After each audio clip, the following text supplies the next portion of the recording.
I came home from a grueling 4-day business trip, expecting my 4-year-old daughter to run into my arms. Instead, I found myself sprinting through the sterile, echoing halls of the local hospital, still dragging my carry-on suitcase behind me. I expected a warm hug, but what I found was my little girl fighting for every single breath on an intensive care unit ventilator. My mother-in-law wept loudly in the waiting room, swearing it was a freak accident at a public park. My husband held her hand and told me not to ask questions because his mother was simply too traumatized. I almost believed them. I almost let it go, until I went home to pack a bag and checked the security camera she thought she had successfully unplugged. What I saw on that footage did not just break my heart. It triggered a ruthless chain of events that ended with police handcuffs, shattered illusions, and the absolute financial ruin of the people who thought they could play games with my child.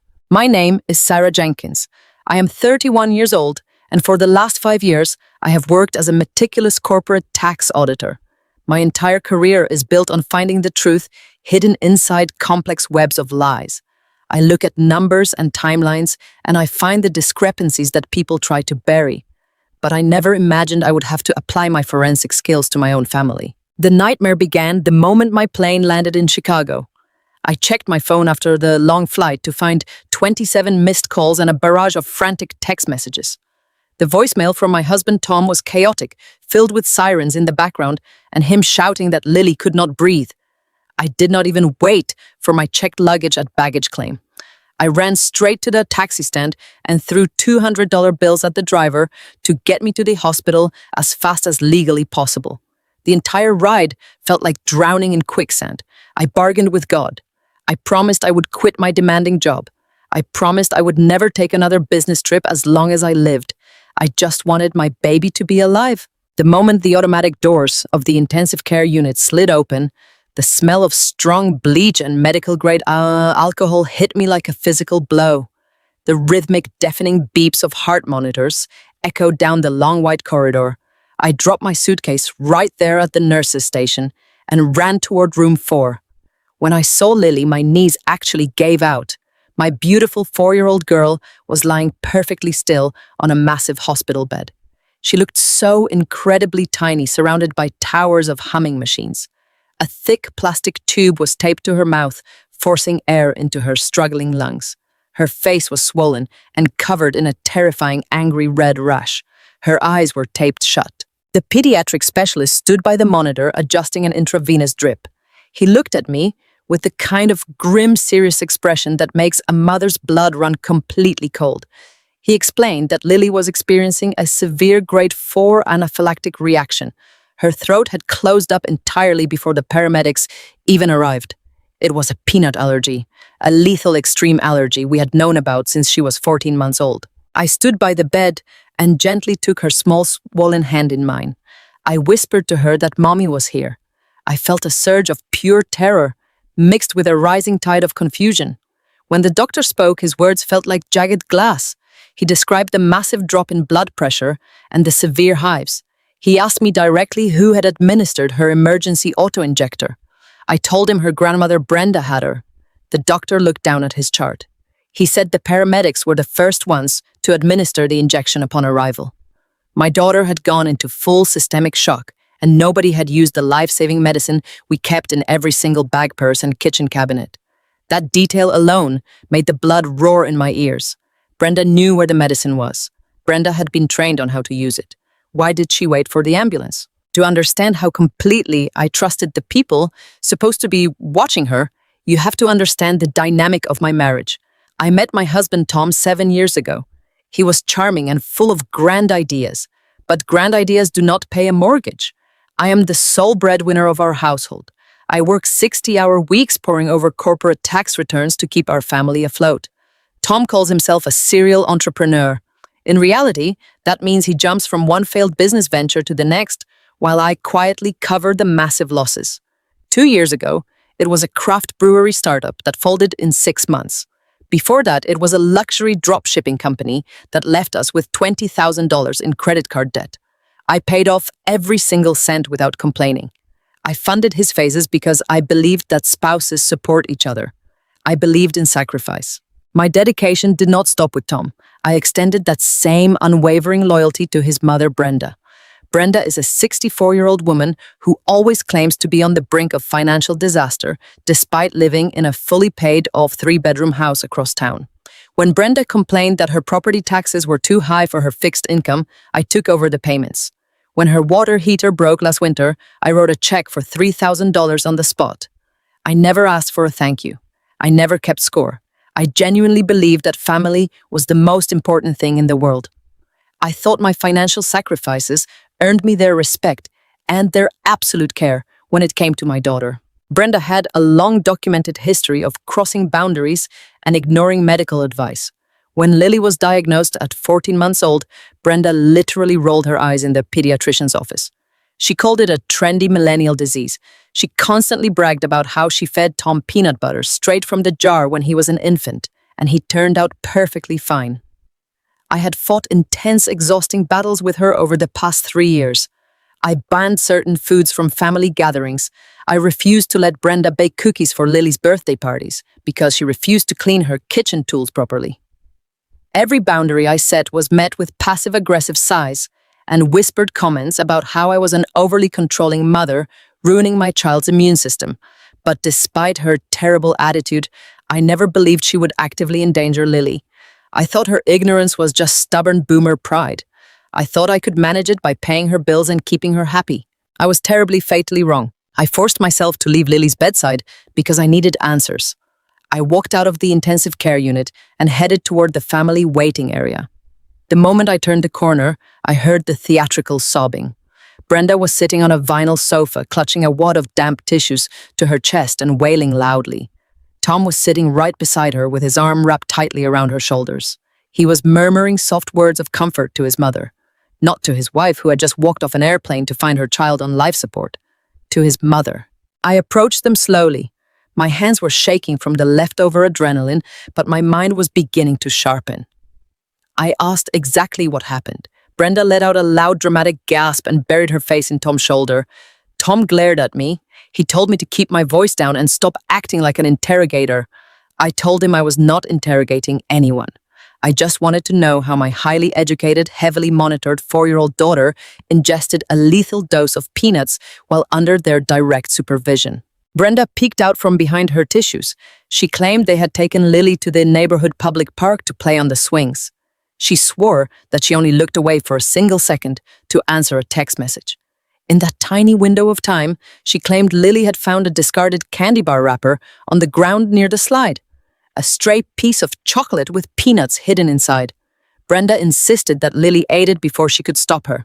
I stood there listening to this elaborate story and felt a strange, cold sensation creep down my spine. It did not make sense. Lily is terrified of her allergy. We read books about it. We practice asking adults if food is safe. She refuses to even take a piece of fruit from a stranger without showing it to me first. She absolutely would not pick up a dirty piece of candy from the mulch at a public park and eat it. I know my child. I stated this fact clearly to Brenda. I said Lily knows better than that. Brenda immediately started weeping louder, taking loud, gasping breaths as if she were the one suffocating. Tom stood up and stepped between me and his mother, forming a physical barrier. He pointed a finger at my chest. He told me I was being completely unreasonable and cruel. He said his mother was deeply traumatized by watching her granddaughter stop breathing and that I was making a horrific tragedy all about my need to assign blame. I asked him to just show me Brenda's phone. I wanted to see the exact time the text message came in and the exact time she dialed emergency services. As a tax auditor, I know that timelines are where liars always stumble. If she looked away for 1 second, the timestamps would prove it. Tom violently swatted my hand away when I reached for the phone on the table. He yelled at me right there in the hospital waiting room. He called me a paranoid, ungrateful woman who was trying to punish his mother for a simple freak accident.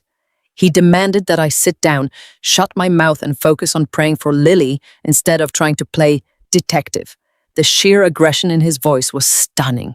Tom had always been passive. He usually avoided conflict at all costs. But right now he was fiercely protecting Brenda with an intensity I had never seen him direct toward our marriage or our daughter. I looked at Brenda. She was crying, but her eyes were dry above the tissue. She was watching me carefully. studying my reaction, testing the waters to see if her performance was working. I felt a heavy, nauseating knot form in the pit of my stomach.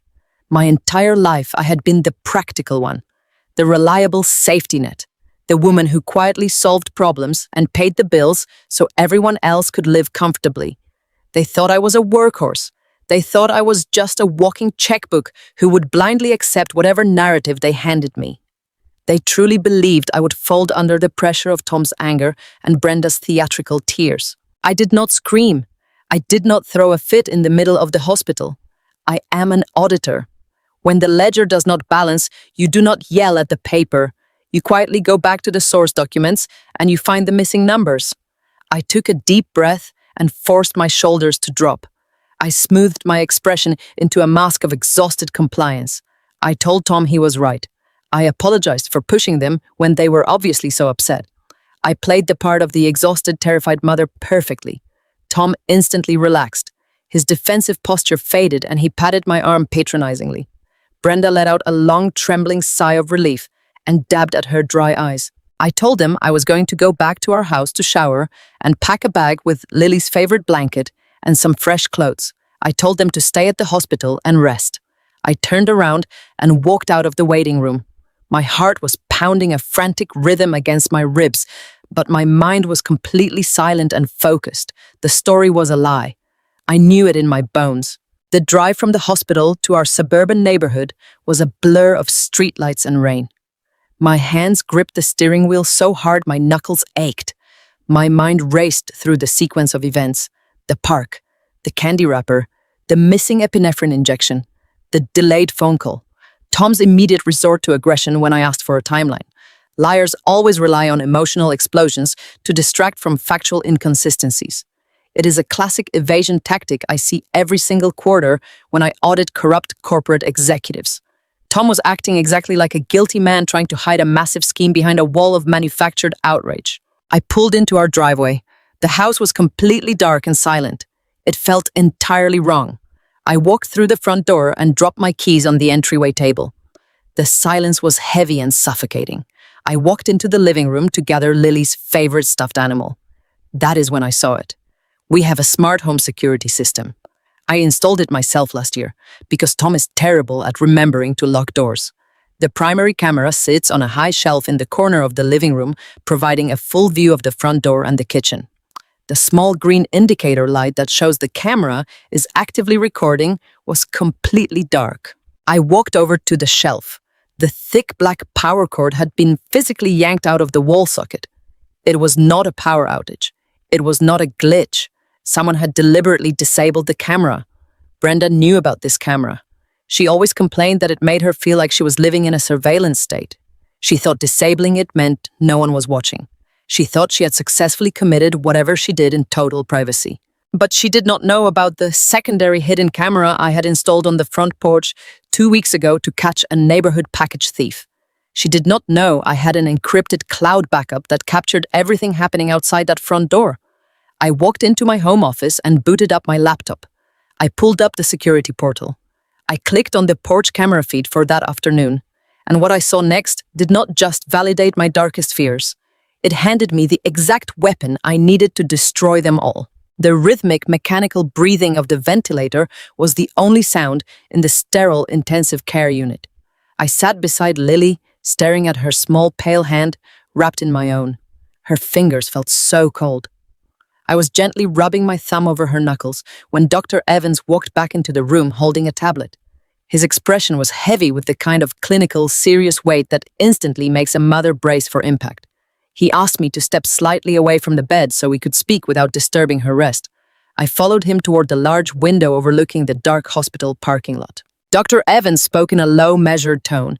He explained that they had just received the expedited laboratory panel detailing the specific histamine and protein levels in Lily's blood.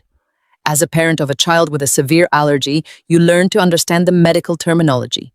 You memorize the numbers, you know what a baseline looks like, and you know what a crisis looks like. But the numbers Dr. Evans read off his screen did not make any sense. He looked at me with a deep frown and stated clearly that the sheer volume of peanut protein in Lily's system was massive. It was absolutely catastrophic. He explained that a grade 4 systemic shock of this magnitude does not happen from cross-contamination. It does not happen from breathing in peanut dust at a public park.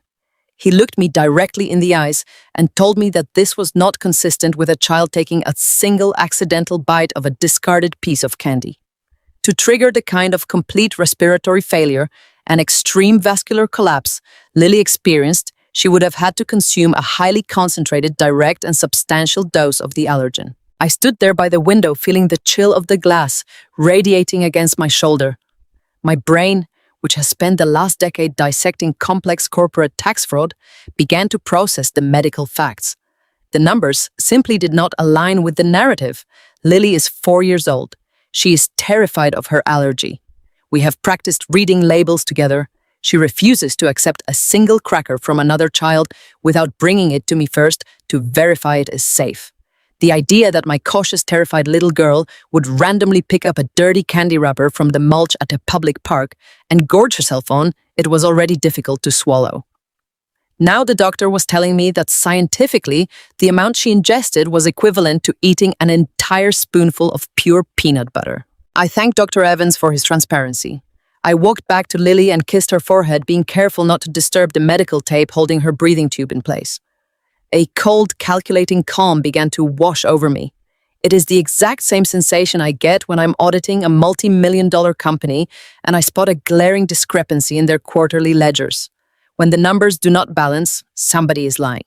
And when somebody is lying about something that almost killed my only child, I do not just get angry. I get meticulous. I left the intensive care unit and walked down the long, brightly lit corridor toward the family waiting area. I could hear Brenda before I even turned the corner. She was still performing. She was putting on a masterclass in theatrical suffering. She sat on the edge of a vinyl couch, clutching a damp tissue and taking loud, shuddering breaths. Tom sat beside her, holding her hand and rubbing her back. He was completely focused on soothing his mother. He had not once asked to go back into the intensive care unit to see his daughter. He had not asked the doctor for an update. He was entirely consumed by managing Brenda's manufactured distress. I walked over and stood in front of them. Tom looked up and gave me a weary warning glance, as if to tell me not to upset her any further. I ignored him. I spoke in a very calm, very flat tone. I told them exactly what Dr. Evans had just told me. I explained that the lab results proved Lily ingested a massive concentrated dose of peanuts. I stated that it was medically impossible for her reaction to have come from a single bite of a random piece of park candy. Brenda stopped crying for a fraction of a second. Her eyes darted toward Tom and then back to me. It was a microscopic shift, but I caught it. It was the look of a suspect realizing they have been cornered by the paper trail. Then she immediately doubled down. She let out a loud, tragic wail and buried her face in her hands. She cried out, asking how I could possibly accuse her of lying when she was already living a nightmare. She swore on her life that it was just a piece of candy on the ground. I did not raise my voice. I leaned against the wall and crossed my arms. My auditor instincts took total control of the conversation. I told them that timelines are the most critical part of understanding a medical emergency. I explained that the doctors desperately needed to know the exact minute the allergen was ingested to properly adjust her intravenous medications. I looked at Brenda and said I just needed to see her phone. I asked her to open her call log so we could look at the exact timestamp of her call to the paramedics. I explained that if we knew exactly when she made the call, we could map out the biological timeline backward and give the medical team the data they needed to save Lily. It was a perfectly reasonable request from a terrified mother trying to assist the doctors. But the reaction it provoked was absolute explosive rage. Tom jumped up from the couch. He moved so fast he nearly knocked over a side table. He stepped directly into my personal space, looming over me with his chest puffed out. His face was flushed with sudden defensive anger. He pointed his finger inches from my face and loudly told me that I was out of my mind. He called me a paranoid, controlling, ungrateful woman. He said his mother was in a state of deep traumatic shock and that my demand to check her phone was a disgusting insult to everything she had ever done for our family. I stood my ground. I did not step back. I looked up at my husband of 7 years and I saw a stranger. I saw a man who was willing to prioritize his mother's comfort over discovering the truth about what almost killed our daughter. I told him again very simply that the medical facts did not match their story. I said, if Brenda only looked away for 1 second to read a text message, the timestamps on her phone would prove her innocence instantly. I reached my hand out, palm up, and asked for the device. Tom aggressively slapped my hand down. The smack echoed loudly in the quiet waiting room. A passing nurse stopped and looked over her shoulder with concern. Tom lowered his voice to a harsh, threatening whisper. He told me that if I did not drop this ridiculous investigation right this second, he would take Lily and leave me the moment she was discharged. He said I was destroying our family with my toxic, obsessive need to be right all the time. He was protecting her. It hit me with the force of a freight train. Tom knew. He might not have been at the park, but he absolutely knew that Brenda's story was a complete fabrication. He was actively running interference to keep me away from the evidence. In the world of corporate audits, aggressive deflection is the ultimate confirmation of guilt. Innocent people want you to look at the records because the records prove they are innocent. Guilty people scream throw tantrums and try to make you feel crazy for daring to ask for the receipts. I looked from Tom to Brenda. She was peeking out from behind her hands, watching her son defend her. She looked incredibly smug. She thought she had won. She thought that because Tom had shouted me down, I would simply retreat into my usual role of the quiet, accommodating wife who paid the bills and kept the peace. I made a strategic choice in that exact moment. I dropped my arms. I looked down at the floor and forced my shoulders to slump. I let my voice tremble just enough to sound thoroughly defeated. I told Tom he was right. I apologized for pushing them. I said I was just so exhausted from my business trip and so terrified of losing Lily that I was not thinking clearly. I told Brenda I was sorry for making her feel accused. The transformation in my husband was instantaneous. The aggressive posture vanished. He let out a loud breath, ran a hand through his hair, and pulled me into a condescending hug. He patted my back and told me he knew I was just tired. He said we were a family, and families forgive each other. Brenda sniffled dramatically and nodded, saying she understood how stressful this was for a working mother who was never home. The insult was clear, but I swallowed it down. I nodded against Tom's shoulder. I played the part perfectly. Hours dragged by. The digital clock on the waiting room wall glowed an unforgiving bright red, displaying 2 in the morning. The adrenaline had completely worn off for Tom and Brenda, leaving them exhausted from their own theatrical performances. They had both fallen asleep on the waiting room couches. Tom was snoring softly with his head thrown back. Brenda was curled up under a thin hospital blanket, her designer purse clutched tightly against her chest, even in her sleep. They looked so peaceful. They looked like the victims of a tragic accident trying to catch a few moments of rest. I was wide awake. Every nerve in my body was completely electrified. I quietly stood up from my chair, making sure not to make a single sound. I picked up my purse and my car keys. I walked over to the nurse's station and informed the charge nurse that I was running home to gather a few essential items for my daughter. I promised I would be back before the sun came up. I walked out through the automatic sliding doors into the freezing damp night air. The rain was coming down in steady, relentless sheets. I got into my car and started the engine. The drive from the hospital back to our suburban neighborhood was completely deserted.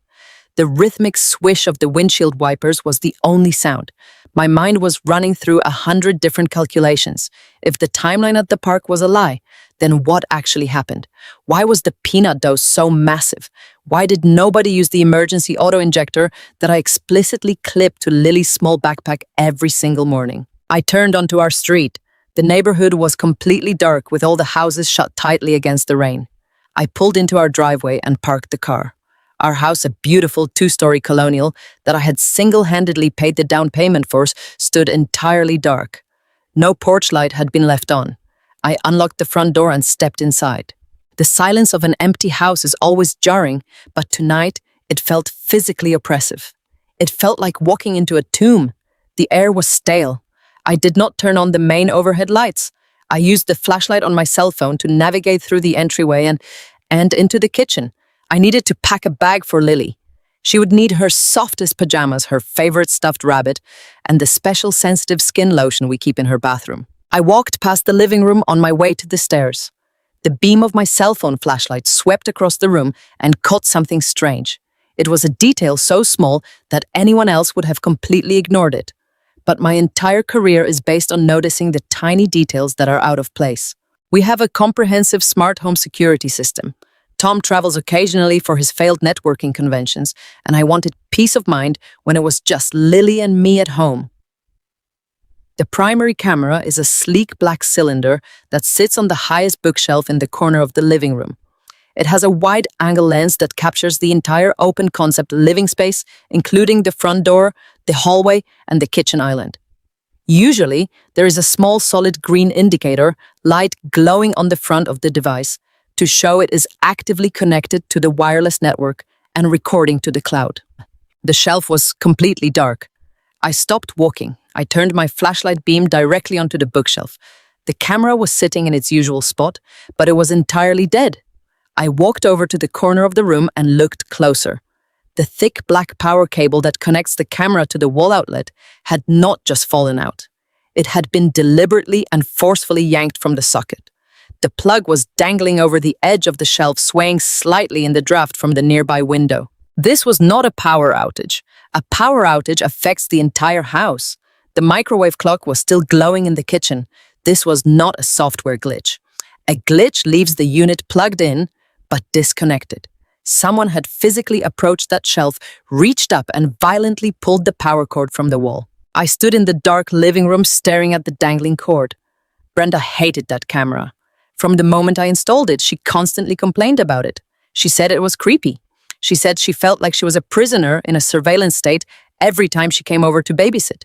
She frequently draped dish towels over it when she thought I was not checking the application. She absolutely despised the fact that I could open my phone from an accounting conference in Chicago and see exactly what was happening inside my own home. Brenda disabled the camera. She purposely unplugged it. She unplugged it because she intended to do something in this house that she absolutely did not want me to see.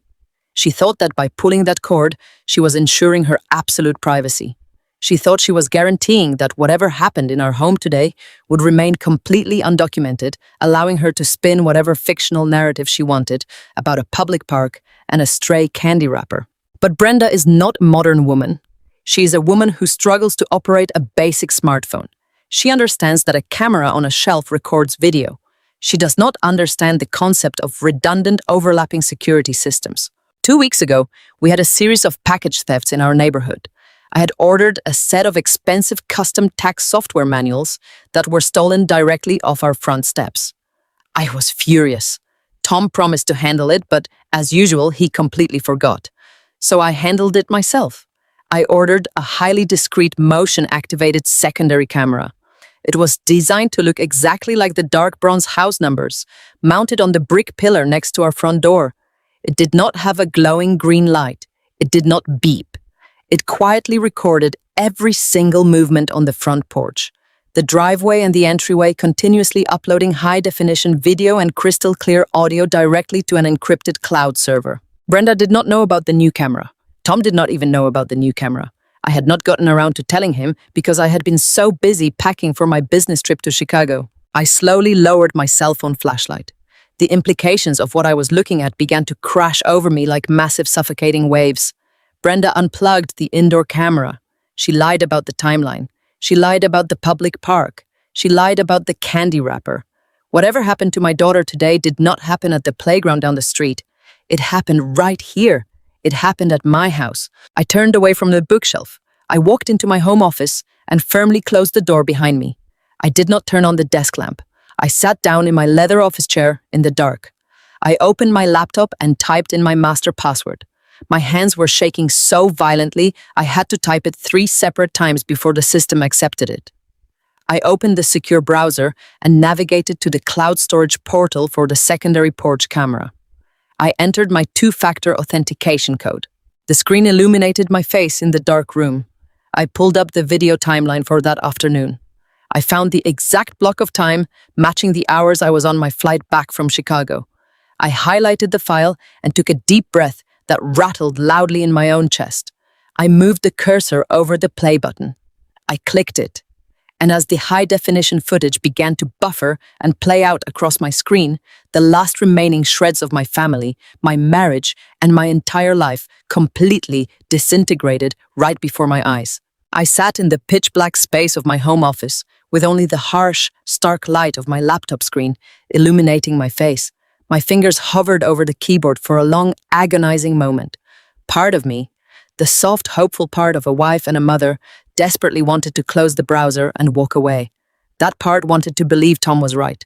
That part wanted to believe my mother-in-law had simply made a tragic, innocent mistake at a public park. But my professional instincts, the cold, calculating auditor side of my brain, refused to let me look away.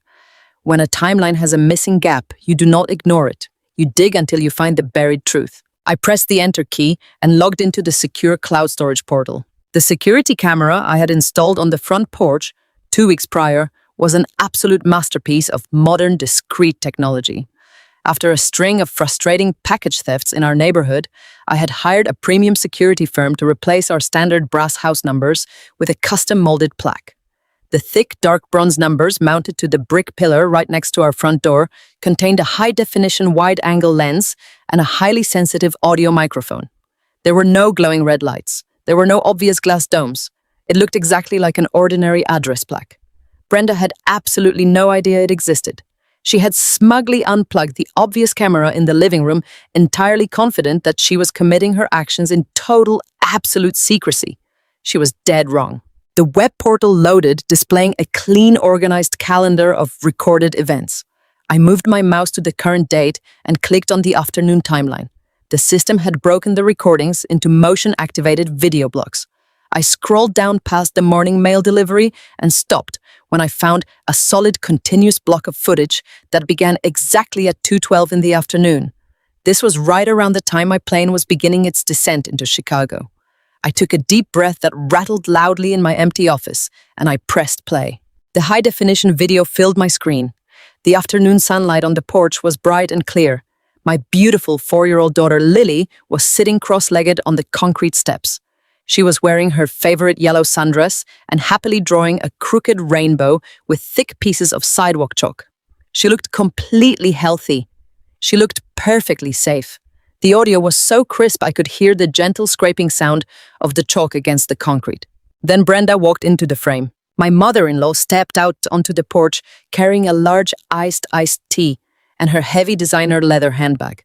She settled herself into the wicker patio chair right behind Lily. Brenda did not look panicked. She did not look like a woman watching a child in a dangerous public park. She was totally relaxed, kicking her shoes off and resting her feet on the wooden porch railing. She reached into her pocket, pulled out her smartphone, and dialed a number. She placed the phone on the small glass patio table and tapped the speakerphone button. The loud ringing echoed clearly through the hidden microphone. On the third ring, a voice answered. It was Chloe, my sister-in-law. Chloe is Tom's younger sister and Brenda's absolute golden child. Chloe was in the middle of planning a massive, lavish wedding that she expected me to heavily subsidize. The audio captured their conversation perfectly. Chloe was loudly complaining about her floral arrangements costing too much money and whining that her future in-laws were being too controlling about the guest list. Brenda hummed in agreement, taking a slow sip of her iced tea. Then the conversation shifted. Brenda told Chloe she was currently stuck babysitting at my house because I was off on another selfish corporate business trip. I leaned closer to the screen. My hands gripped the edge of my wooden desk so tightly my knuckles turned completely white. Chloe laughed through the phone speaker. She told her mother it must be exhausting dealing with my neurotic parenting rules all the time. Brenda let out a loud, dramatic sigh that was perfectly captured by the microphone. She told Chloe it was beyond exhausting. Brenda said I was turning Lily into a fragile, pathetic weakling with all my imaginary dietary restrictions. I felt the blood freeze in my veins. Imaginary. The audio continued. Brenda leaned forward and told Chloe that these modern millennial allergies were nothing but a ridiculous cry for attention from overbearing working mothers who felt guilty about never being home. She actually said those exact words. I watched in total, horrified fascination as Brenda reached deep into her leather handbag. She pulled out a small white paper bakery bag, sealed with a bright blue sticker.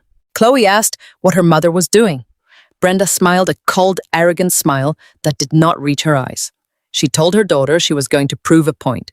She said a little exposure therapy would toughen the child up and prove that I was just being a dramatic, hysterical woman. She said once Lily ate it and was perfectly fine, Tom would finally force me to stop dictating what food was allowed in the house. I stopped breathing. I sat frozen in my desk chair, unable to pull my eyes away from the digital slaughter unfolding on my screen. Brenda opened the paper bag. She pulled out a thick, heavy peanut butter cookie. It was huge, completely loaded with chopped nuts and rich peanut butter chips. She broke off a massive piece and called out to my daughter. On the video, Lily stopped drawing. She turned around and looked at the cookie. My sweet, innocent little girl hesitated. I heard her small, high-pitched voice clearly through the speakers. Lily told her grandmother that Mommy said she always had to ask what the ingredients were before she could eat a treat. My heart shattered into a million jagged pieces, listening to my baby try to enforce the safety rules I had taught her. Brenda did not flinch. She lied smoothly, effortlessly, and with terrifying casualness. Brenda smiled warmly and told Lily it was a special Save Grandma cookie. She promised there were absolutely no bad things inside it. She told Lily it was a secret reward for being such a good girl while her mother was far away. Lily trusted her. She trusted her grandmother. My daughter reached out her small chalk-covered hand, took the large piece of cookie, and put the entire thing into her mouth. I slapped my hand over my own mouth to muffle the raw animal sound that ripped out of my throat. I watched the timestamp on the bottom right corner of the video player. 2:17 and 45 seconds. The reaction did not take long. The terrifying reality of a grade 4 systemic shock is the sheer brutal speed of the biological collapse. Within 30 seconds, Lily dropped her piece of sidewalk chalk. She stood up from the concrete steps looking confused. She raised her hands to her neck. She started coughing. It was a dry, harsh hacking sound that quickly escalated into a wet, ragged wheeze. Brenda was still talking to Chloe on the speakerphone, completely ignoring the child right in front of her. Lily stumbled backward and hit the brick wall of the house. Her small hands were frantically clawing at her own throat. I watched bright, angry red hives erupt across my daughter's face and arms in high-definition video. Her knees buckled, and she collapsed onto the porch floor, gasping desperately for a single breath of air. If Brenda had acted in that exact moment, Lily would not have ended up on life support. If Brenda had dropped the phone, grabbed the emergency auto-injector from the kitchen counter, and dialed emergency services, right then, the medical intervention would have been swift and manageable. But Brenda did not do that. I watched the timestamp, 2:19 and 10 seconds. Brenda finally noticed Lily thrashing on the floor. She dropped her iced tea glass. It shattered across the wooden porch boards. She leaned over and realized exactly what was happening. Her grand experiment had failed catastrophically, and my daughter was actively suffocating to death in front of her. What followed were the 7 most agonizing, torturous minutes I have ever witnessed in my entire life. Brenda did not run for the medicine. Her first reaction was pure calculated self-preservation. She grabbed the phone and frantically told Chloe she had to hang up. Then Brenda dropped to her knees. But she did not comfort my dying child. She grabbed a wet wipe from her purse and began violently scrubbing Lily's mouth and hands, trying to remove the peanut butter crumbs and the chalk dust.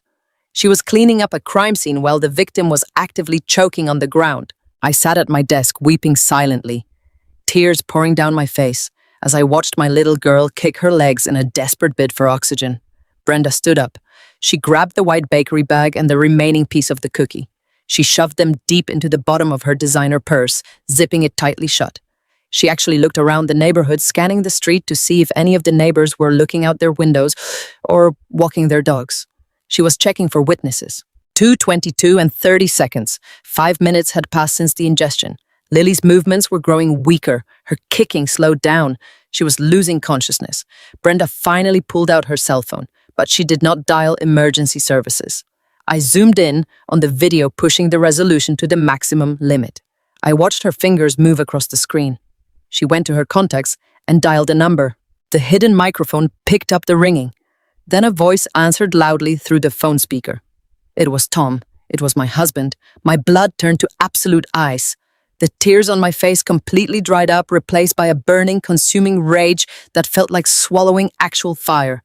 Brenda was crying into the phone now, but it was not the theatrical wailing she had used in the hospital waiting room. It was a panicked, frantic whisper. She told Tom she had messed up. She told him she gave Lily a peanut cookie to prove a point, and now the kid was not breathing. She explicitly said the words. I heard them clearly. She confessed the entire crime to my husband. I waited to hear Tom scream. I waited to hear the man I married tell his mother to call an ambulance immediately. I waited for him to demand she use the medicine. Instead, Tom's voice came through the speaker, tight and completely controlled. He did not ask about his daughter's breathing. He did not ask if Lily was conscious. His first words to his mother were a direct command to hide the evidence. Tom told Brenda to get the cookie wrapper out of the house. He told her to carry Lily to the car and drive down to the public park at the end of our subdivision. He explicitly instructed his mother to lay Lily on the mulch near the playground equipment before dialing emergency services. Tom told his mother to blame it on a random piece of trash at the park, so the authorities would not investigate the house. He orchestrated the entire cover-up while his 4-year-old daughter was dying on the wooden floorboards of our front porch. I paused the video. The timestamp read 2:26 and 15 seconds. I sat back in my leather office chair. The darkness of the room felt thick and suffocating, but my mind was clearer than it had ever been in my entire 31 years of existence. I did not feel like a loving wife anymore. I did not feel like a supportive daughter-in-law. Every single ounce of affection, loyalty, and dedication I had poured into that family over the last 7 years completely vanished, evaporating into the cold air. Tom knew. He knew from the very first second. He had stood in that hospital waiting room demanding I stop acting like an interrogator. He had forcefully slapped my hand away from his mother's phone because he knew exactly what was on that call log. He had physically loomed over me and threatened to take my child away in a divorce if I did not drop my questions.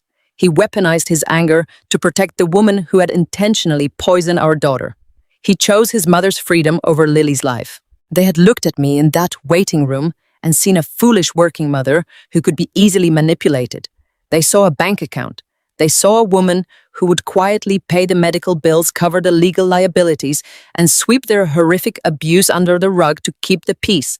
They thought they had successfully executed the perfect lie. I slowly closed the laptop screen. I reached into my desk drawer and pulled out a high-capacity encrypted external hard drive.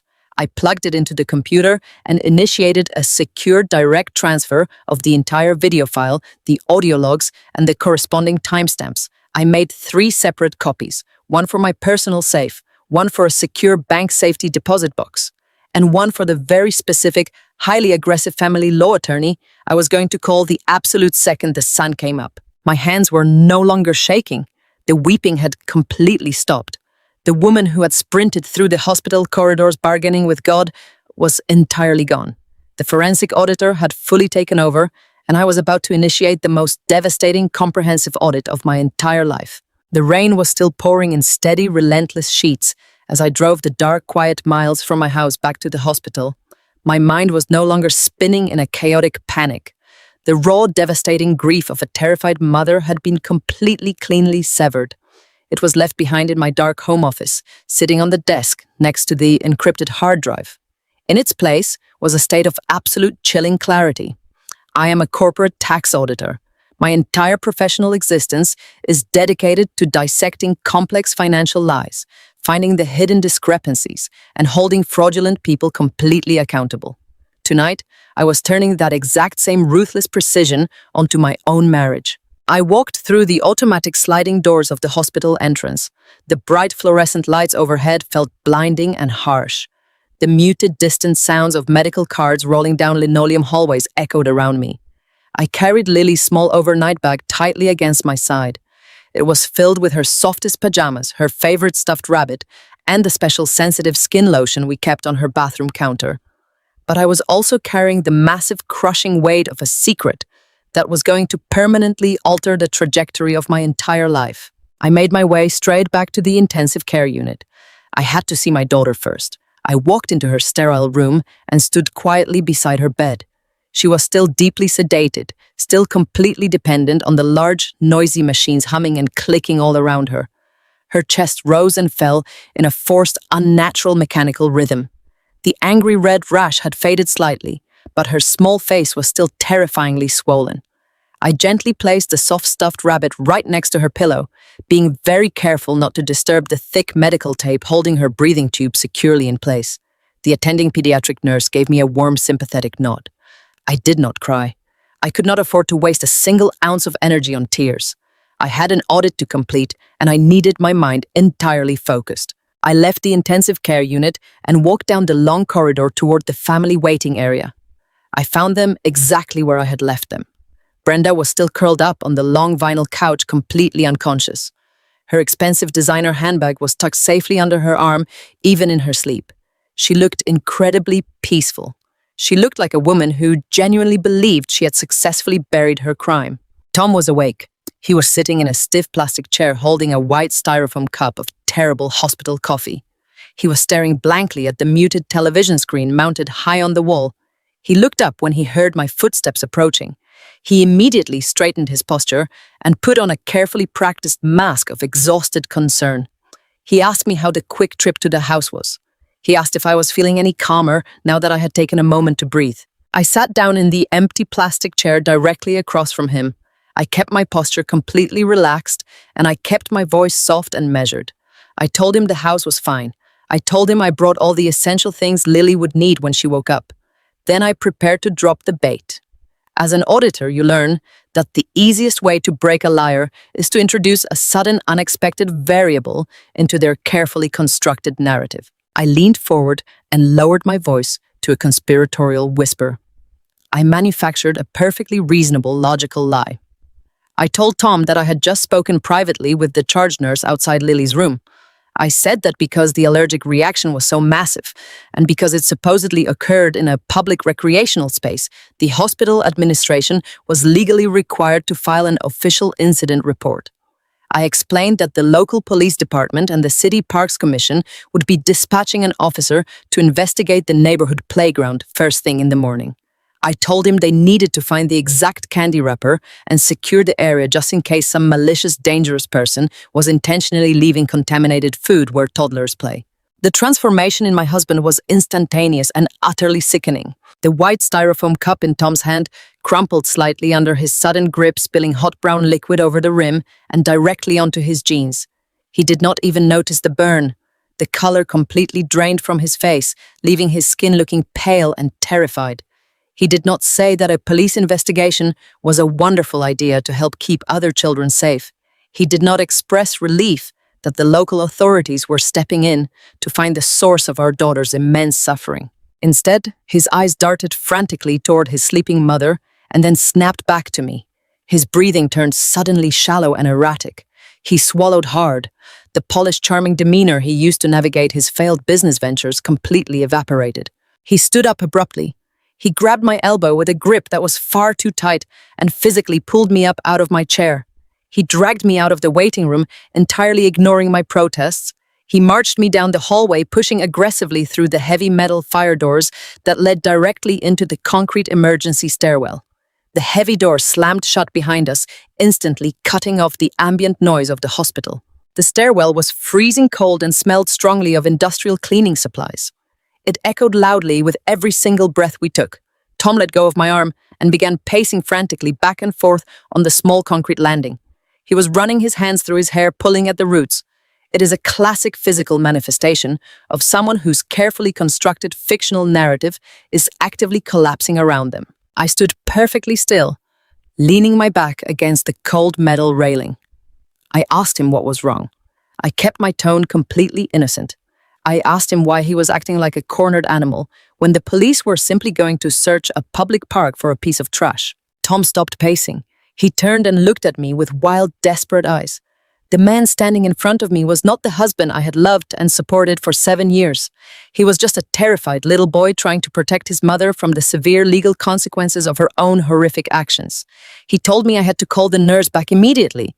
He demanded that I march right out to the front desk and stop the police from going anywhere near that park. I stared at him. I asked him why. I asked him why he would ever want to stop a police investigation into the poisoned candy that nearly killed our only child. Tom let out a pathetic, broken groaning sound. He stepped closer to me, closing the distance between us. And then he confessed. He admitted that there was no candy wrapper at the park. He admitted that they never even went to the public park today. He looked me right in the eye and told me that his mother gave Lily a peanut butter cookie while they were sitting on our front porch. He admitted that he knew. He stood in that freezing hospital stairwell and confessed that he had orchestrated the entire cover-up. He told me that Brenda called him in a total panic the second Lily stopped breathing.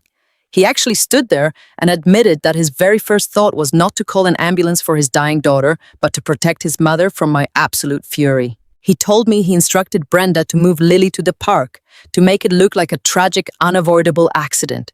He engineered a scenario that deliberately delayed life-saving medical intervention while his 4-year-old daughter choked on her own swollen throat.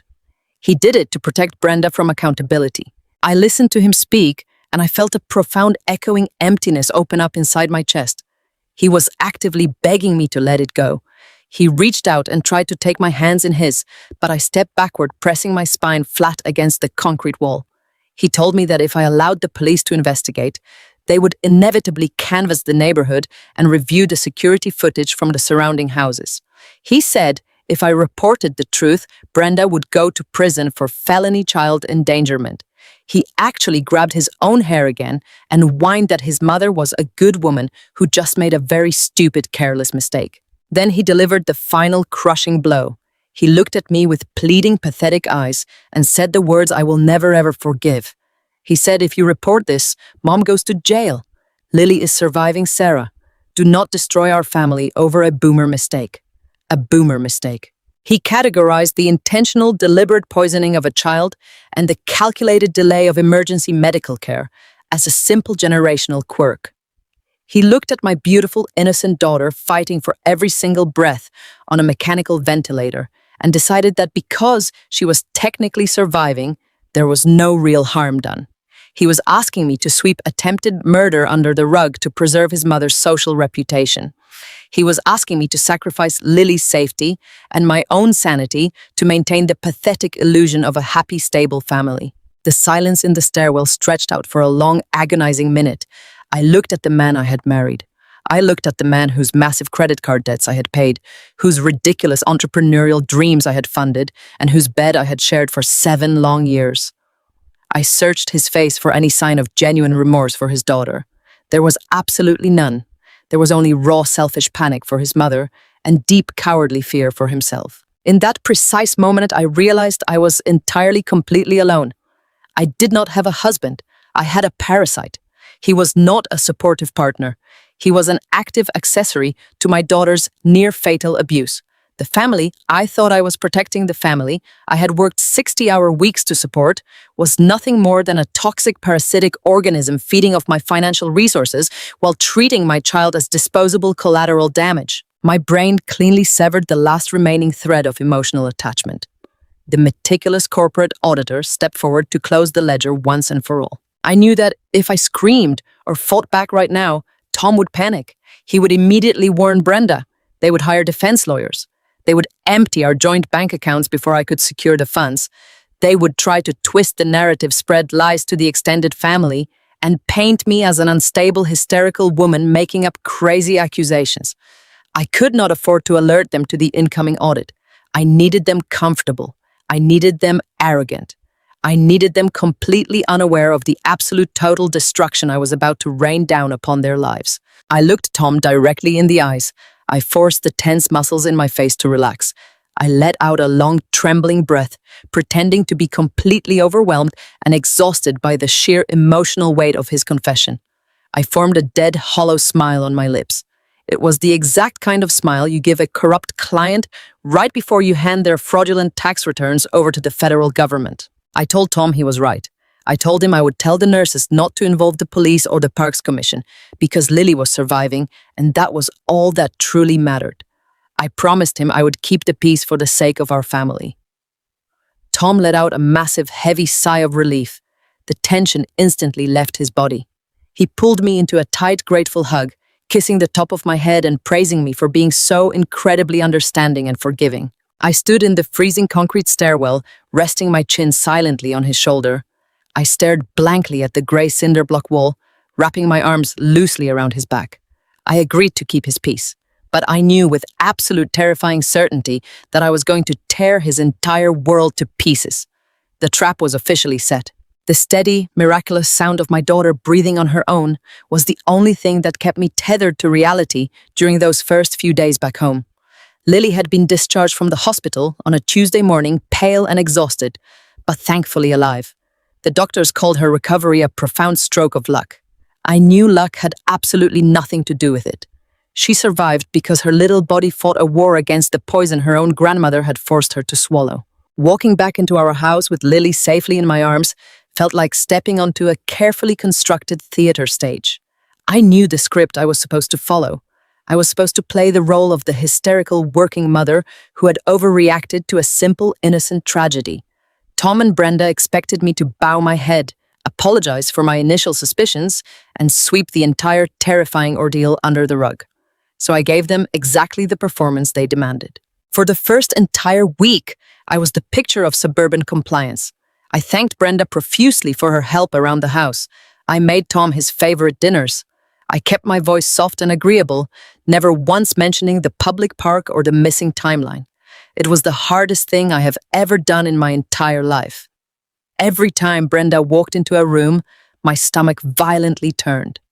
Every time Tom kissed Lily on the forehead, acting like the devoted, protective father, I had to bite the inside of my cheek until I tasted copper just to keep myself from screaming. Brenda interpreted my silence as total submission. Her confidence swelled into unbearable arrogance.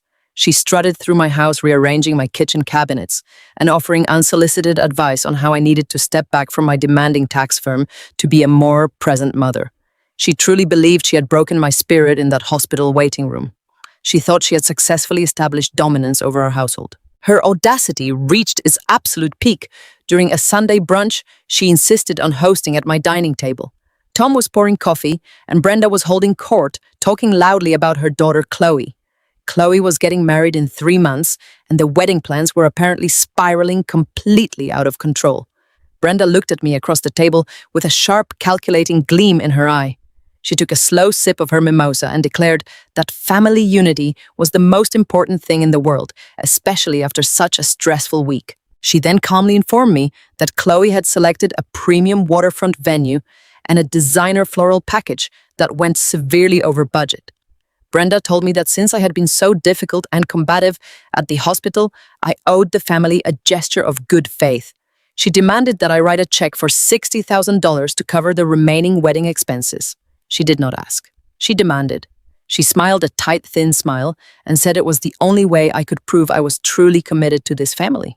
Tom sat right next to her, nodding along as if his mother was delivering profound wisdom. He told me it was a reasonable request. He said, I made plenty of money at the auditing firm, and that paying for his sister to have a dream wedding would help heal the rift I had caused with my paranoid accusations. I looked at the two of them sitting at the table I had purchased, eating the food I had paid for in the house my salary maintained. I did not blink. I did not argue. I simply smiled a warm, dead smile and told Brenda I would need a few days to move some funds around, but that I would absolutely take care of it. Brenda beamed, looking incredibly smug.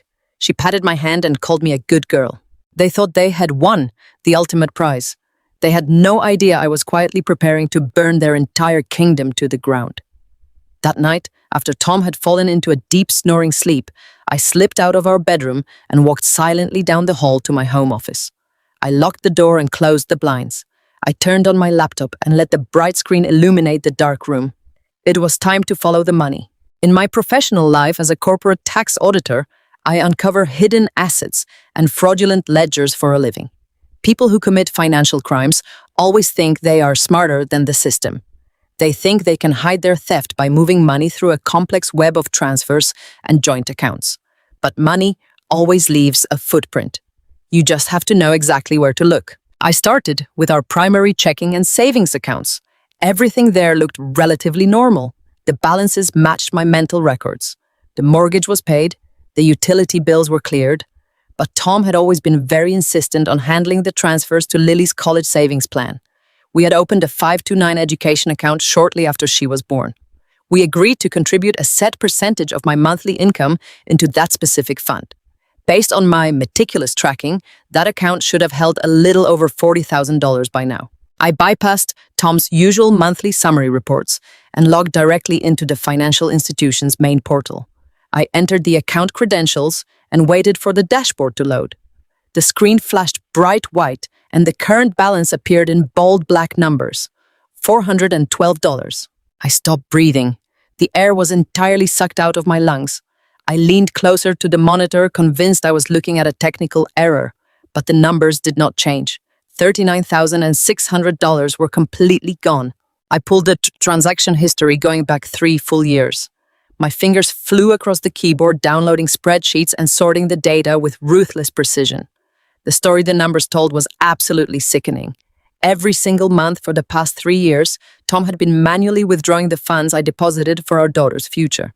He was siphoning the money out in random, untraceable amounts. $500 here, $2,000 there. I traced the destination routing numbers. The money was not going into a secret investment account for our family. It was being routed directly into a private checking account held solely in Tom's name. From there, the funds were immediately wired out to multiple external sources. I hacked into his private account using a password I knew he used for his fantasy football leagues. The transaction ledger unfolded before me, revealing a staggering, comprehensive betrayal. Tom was using his own daughter's college fund to systematically pay off massive secret credit card debts held in Brenda's name. Brenda did not have a fixed income problem. She had a severe compulsive shopping addiction.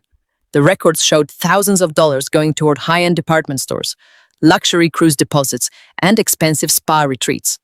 My mother-in-law was living a lavish, extravagant lifestyle entirely funded by the money I had worked 60-hour weeks to save for my child's education. But it did not stop with Brenda. As I scrolled through the more recent transactions, my stomach twisted into a painful knot.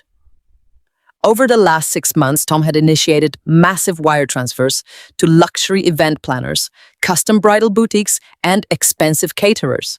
He was secretly paying for Chloe's lavish wedding expenses long before Brenda ever demanded that $60,000 check at brunch. Tom had systematically robbed his own dying daughter to buy his sister a designer wedding dress and fund his mother's shopping addiction. I sat in the dark office, gripping the edge of my desk. The sheer magnitude of the betrayal was almost impossible to process. My husband had not just protected the woman who poisoned our child. He had been actively financially destroying our daughter's future for years. He viewed me as nothing more than a limitless bank account, a naive workhorse who would blindly fund his family's luxurious delusions while they treated my child like an inconvenience. I did not shed a single tear. Crying requires a level of emotional attachment that I no longer possessed. I felt completely emotionally hollowed out, leaving nothing behind but pure, cold, analytical resolve. I spent the next 6 hours compiling a massive, irrefutable dossier. I printed every single fraudulent bank transfer. I pulled the property tax records, proving I had been paying Brenda's home expenses. I gathered the corporate tax filings for Brenda's boutique business, which Tom managed, finding glaring instances of tax evasion where they had written off personal vacations and wedding expenses as corporate marketing costs. I placed all the financial documents into a thick red binder alongside the digital drive containing the security footage of Brenda, intentionally giving Lily the peanut butter cookie. By the time the sun began to rise, painting the suburban sky in pale shades of morning light, I had built a weapon of absolute mass destruction. I did not go to work that Monday. Instead, I put on my sharpest tailored business suit. I drove downtown to a towering glass office building and walked into the reception area of the most ruthless, aggressive family law firm in the state. I had done my research. I did not want a mediator. I did not want a gentle negotiator. I wanted a legal shark who specialized in total devastation. Her name was Evelyn Hayes. She was a senior partner with a reputation for completely dismantling opponents in high-conflict divorce cases. I sat across from her massive mahogany desk and placed my thick red binder directly in front of her. Evelyn was a professional who rarely showed emotion, but as she reviewed the documents and watched the security footage on her tablet, her expression turned completely to stone. She watched Brenda wipe Lily's face while ignoring her choking gasps. She listened to the audio of Tom explicitly instructing his mother to move the dying child to a public park to cover up the crime. When the video ended, Evelyn slowly closed the tablet. She looked at me with a gaze that was sharp and utterly focused. She told me she had seen decades of terrible family behavior, but this was a completely different level of depravity. I did not waste time crying in her office. I leaned forward and laid out my exact demands. I told Evelyn I wanted an immediate emergency protective order. I wanted Tom stripped of all parental rights based on accessory to medical child abuse. I wanted to file for a brutal, comprehensive divorce, seeking full financial restitution for the embezzled college funds. I wanted to freeze every single joint asset we held before Tom could drain another dime. Evelyn did not hesitate. She picked up a heavy silver pen and began writing furiously on her legal pad. She explained the legal mechanics with clinical precision. She said the video evidence was undeniable proof of felony child endangerment for Brenda. She stated that Tom's audio-recorded instructions to tamper with the scene made him a direct accessory after the fact. We drafted the emergency custody orders right there in her office. Evelyn utilized a specific provision in family law that allows a judge to grant immediate temporary sole custody without notifying the other parent if there is credible, overwhelming evidence of severe physical danger to the minor child. The video and the hospital reports were more than enough to meet that burden of proof. Then we discussed the financial crimes. I showed Evelyn the tax evasion documents I had pulled from Brenda's business. As a certified auditor, I explained exactly how Tom and Brenda had pierced the corporate veil, commingling personal and business assets to defraud the federal government. Evelyn smiled a sharp, dangerous smile. She told me that while family court would handle the divorce, the Internal Revenue Service would absolutely destroy their financial lives once I submitted the whistleblower reports. We spent 4 hours finalizing the strategy.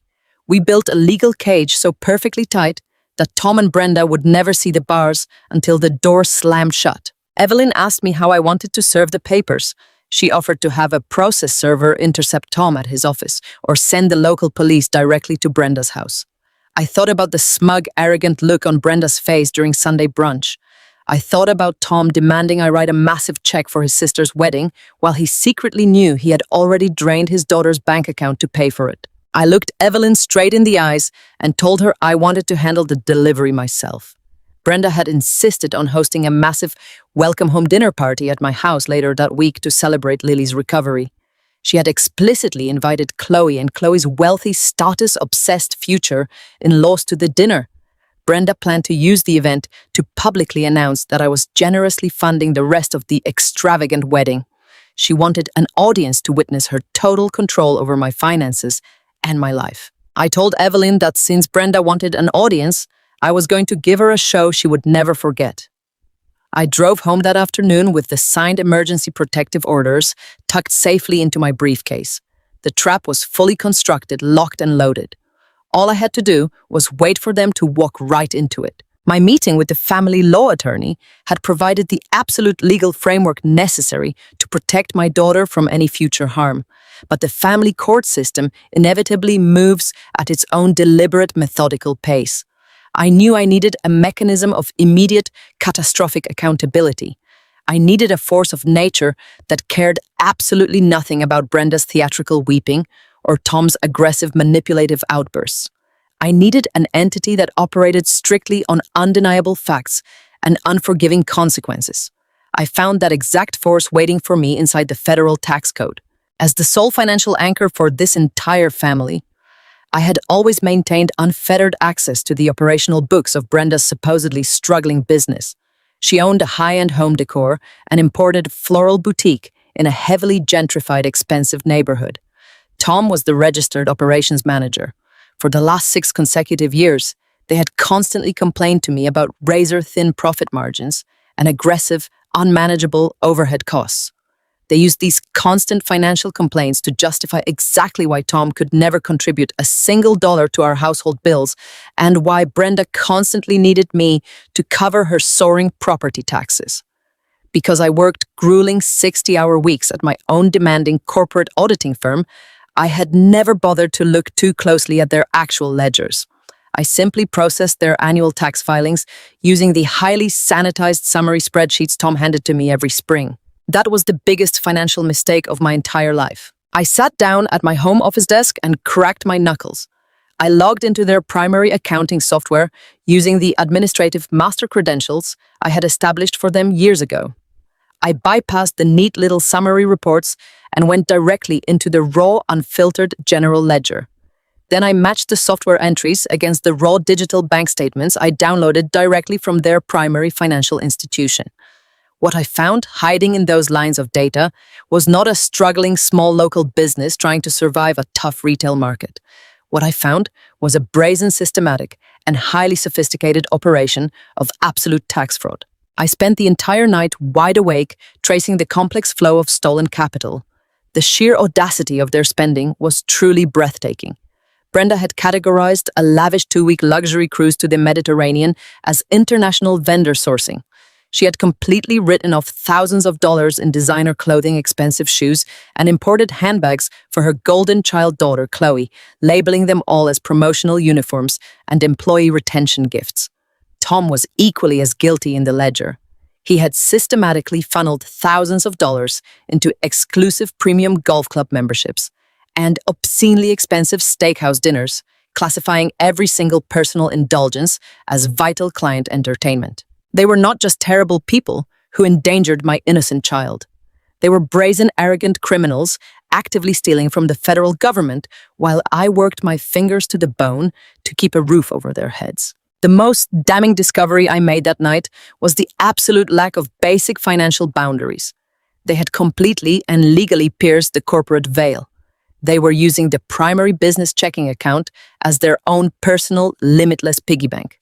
In the eyes of the law and the Internal Revenue Service, a limited liability company only protects your personal assets if you maintain a strict, uncompromising separation of funds. By aggressively commingling their business revenue with their personal luxury expenses, Brenda and Tom had entirely voided their legal corporate protections. This specific detail meant everything. It meant that when the federal government finally came to collect the massive amount of back taxes, severe penalties, and heavy compound interest, they would not just bankrupt the boutique. The federal agents would have the full legal authority to seize personal assets to satisfy the debt. That included Brenda's fully paid off 3-bedroom house. It also miraculously included the massive venue deposits and premium vendor retainers Tom had secretly paid for Chloe's upcoming extravagant wedding. Everything they valued, everything they used to project their false high society status, was now entirely vulnerable to federal seizure. Before I could drop this massive hammer, I had to ensure my own financial survival. Over the next 48 hours, I engaged in a quiet, ruthless untangling of my entire life. I took an extended lunch break from work and drove to a completely different banking institution on the opposite side of town. I opened a new private checking and savings account under solely my name. I immediately updated my direct deposit information with my corporate human resources department, ensuring my next substantial paycheck would bypass our joint accounts entirely. I systematically removed my name from the authorized user lists on all of Tom's credit cards. I locked down my social security number with all 3 major credit bureaus to absolutely prevent him from opening any new lines of debt in a desperate panic once the walls began closing in. Then came the execution of my professional retaliation. I sat at my home office desk, staring at the thick, heavy stack of printed fraudulent ledgers. I navigated to the official website of the Internal Revenue Service. I downloaded Form 211, the application for award for original information. It is the official federal whistleblower document designed to completely destroy tax evaders. I filled out the heavy paperwork with the cold, precise efficiency of a seasoned veteran tax auditor. I documented 6 consecutive years of deliberate tax evasion. I detailed the specific tax code violations, the exact amounts of hidden revenue, and the precise methods of asset commingling they used to hide their theft. I attached the raw bank statements, the clearly fraudulent expense reports, and a comprehensive summary index cross-referencing every single stolen dollar to its corresponding fake business entry. I highlighted the exact dates and the exact locations of the luxury purchases. I built an airtight, undeniable prosecution packet that any federal agent would dream of receiving. I did not feel a single ounce of guilt as I sealed the large manila envelope. I felt an overwhelming sense of profound, heavy justice. I drove directly to the post office and send the thick, heavy package via certified registered mail directly to the federal whistleblower office in Washington. The trap was no longer just a family court issue involving custody and divorce. It was now an active federal investigation. There was absolutely no turning back, and I felt lighter than I had in 7 years. The very next morning, I received the phone call I had been desperately praying for since my plane landed in Chicago. The pediatric specialist from the intensive care unit called to inform me that Lily's lung function had fully stabilized. She was breathing entirely on her own without the aid of the terrifying machines. Her vital signs were incredibly strong, and her resilient little body had fought off the worst of the toxic reaction. She was finally, officially cleared to be discharged from the hospital. The immense crushing weight that had been sitting squarely on my chest finally shattered. My baby girl was coming home. I called Tom to tell him the good news. He sounded relieved, but his relief was immediately overshadowed by the sound of Brenda's loud, dominating voice shouting in the background. Within 10 minutes, my mother-in-law was calling my personal cell phone. Brenda did not ask how Lily was feeling. She did not ask if I needed help picking up her expensive new allergy prescriptions or if I needed groceries delivered to the house. Instead, Brenda joyfully and loudly announced that she was taking complete charge of the situation. She declared that she was going to host a massive, extravagant welcome home dinner party for Lily at my house this coming Saturday. She gushed over the phone about how incredibly important it was to celebrate family unity and togetherness after such a terrible, simple little accident. But then, she quickly revealed her true ulterior motive for organizing this gathering. She casually mentioned that she had already taken the liberty of inviting Chloe and Chloe's incredibly wealthy, status-obsessed future in-laws to the dinner party. Brenda's voice dripped with arrogant, sweet honey as she explained her grand, magnificent plan. She told me that this dinner would be the absolute perfect opportunity for me to prove my loyalty and dedication to the family. She intended to stand up in the middle of my living room, raise a glass of expensive wine, and formally announce to the wealthy future in-laws that I was generously funding the remaining $60,000 of Chloe's luxury wedding. It was the ultimate calculated power play. Brenda wanted to completely humiliate me into financial submission in front of high society strangers. She wanted to trap me in a tight social corner where refusing to write the check would instantly make me look like a bitter, unsupportive monster in front of people whose opinions she valued above all else. She believed that my desire to keep the peace and avoid public embarrassment would force me to hand over the money she desperately needed to maintain her wealthy facade. She thought she was brilliantly maneuvering me onto a stage where she held all the scripts and pulled all the strings. She thought I was completely defeated and ready to surrender my hard-earned money just to prove I belonged in her family. She had absolutely no idea that she was simply providing the perfect captive audience for her own spectacular public destruction. I sat in my car in the hospital parking lot listening to her demanding, arrogant voice echoing through the phone speaker. I thought about my daughter gasping for air on the front porch, while Brenda worried about hiding a cookie wrapper. I thought about the federal whistleblower packet currently making its way to Washington.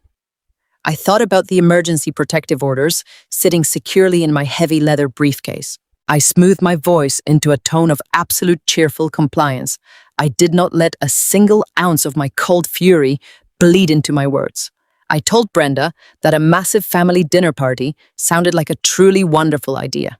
I told her I would be absolutely delighted to host everyone in my home this Saturday. I agreed to everything she asked. I set the stage perfectly. Saturday afternoon arrived with brilliant sunshine streaming through the large bay windows of my colonial home. From the outside, it looked like the absolute picture of a happy, thriving suburban family. Caterers in crisp white aprons circulated with trays of expensive hors d'oeuvres. The scent of roasted garlic and imported cheeses filled the air. I had paid for every single bite of it. I had paid for the massive floral centerpieces dominating the dining room table. I had paid for the premium open bar. But walking through my own house, I felt like an undercover agent infiltrating a hostile foreign embassy. The guest list was a calculated masterpiece of social climbing designed entirely by Brenda.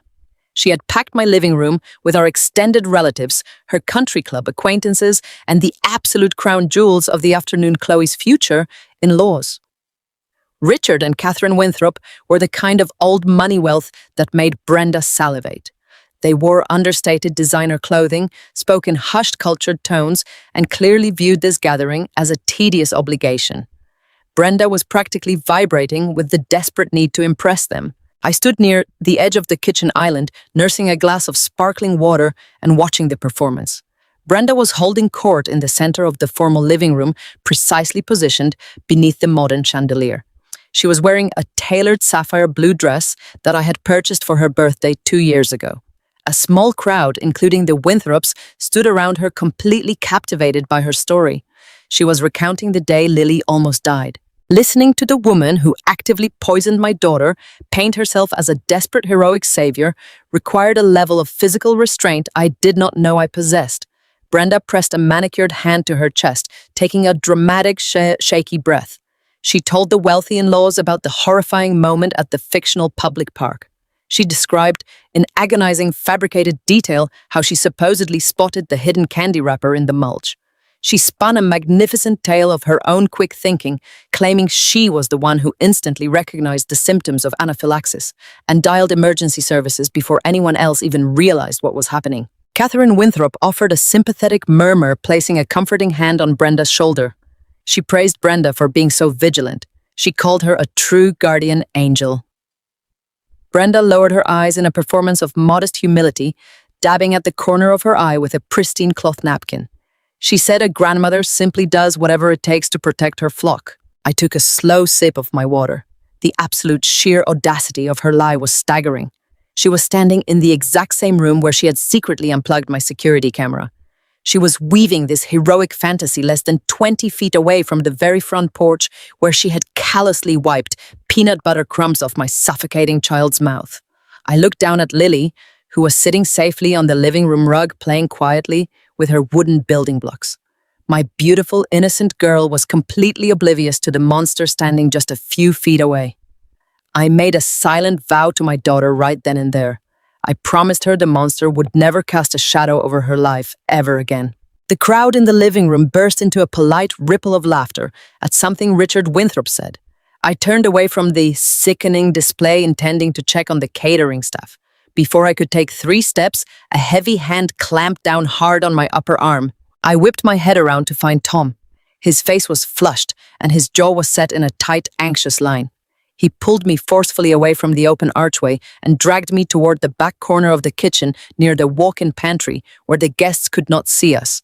The charming host persona he had been broadcasting to, the Winthrops, instantly dropped.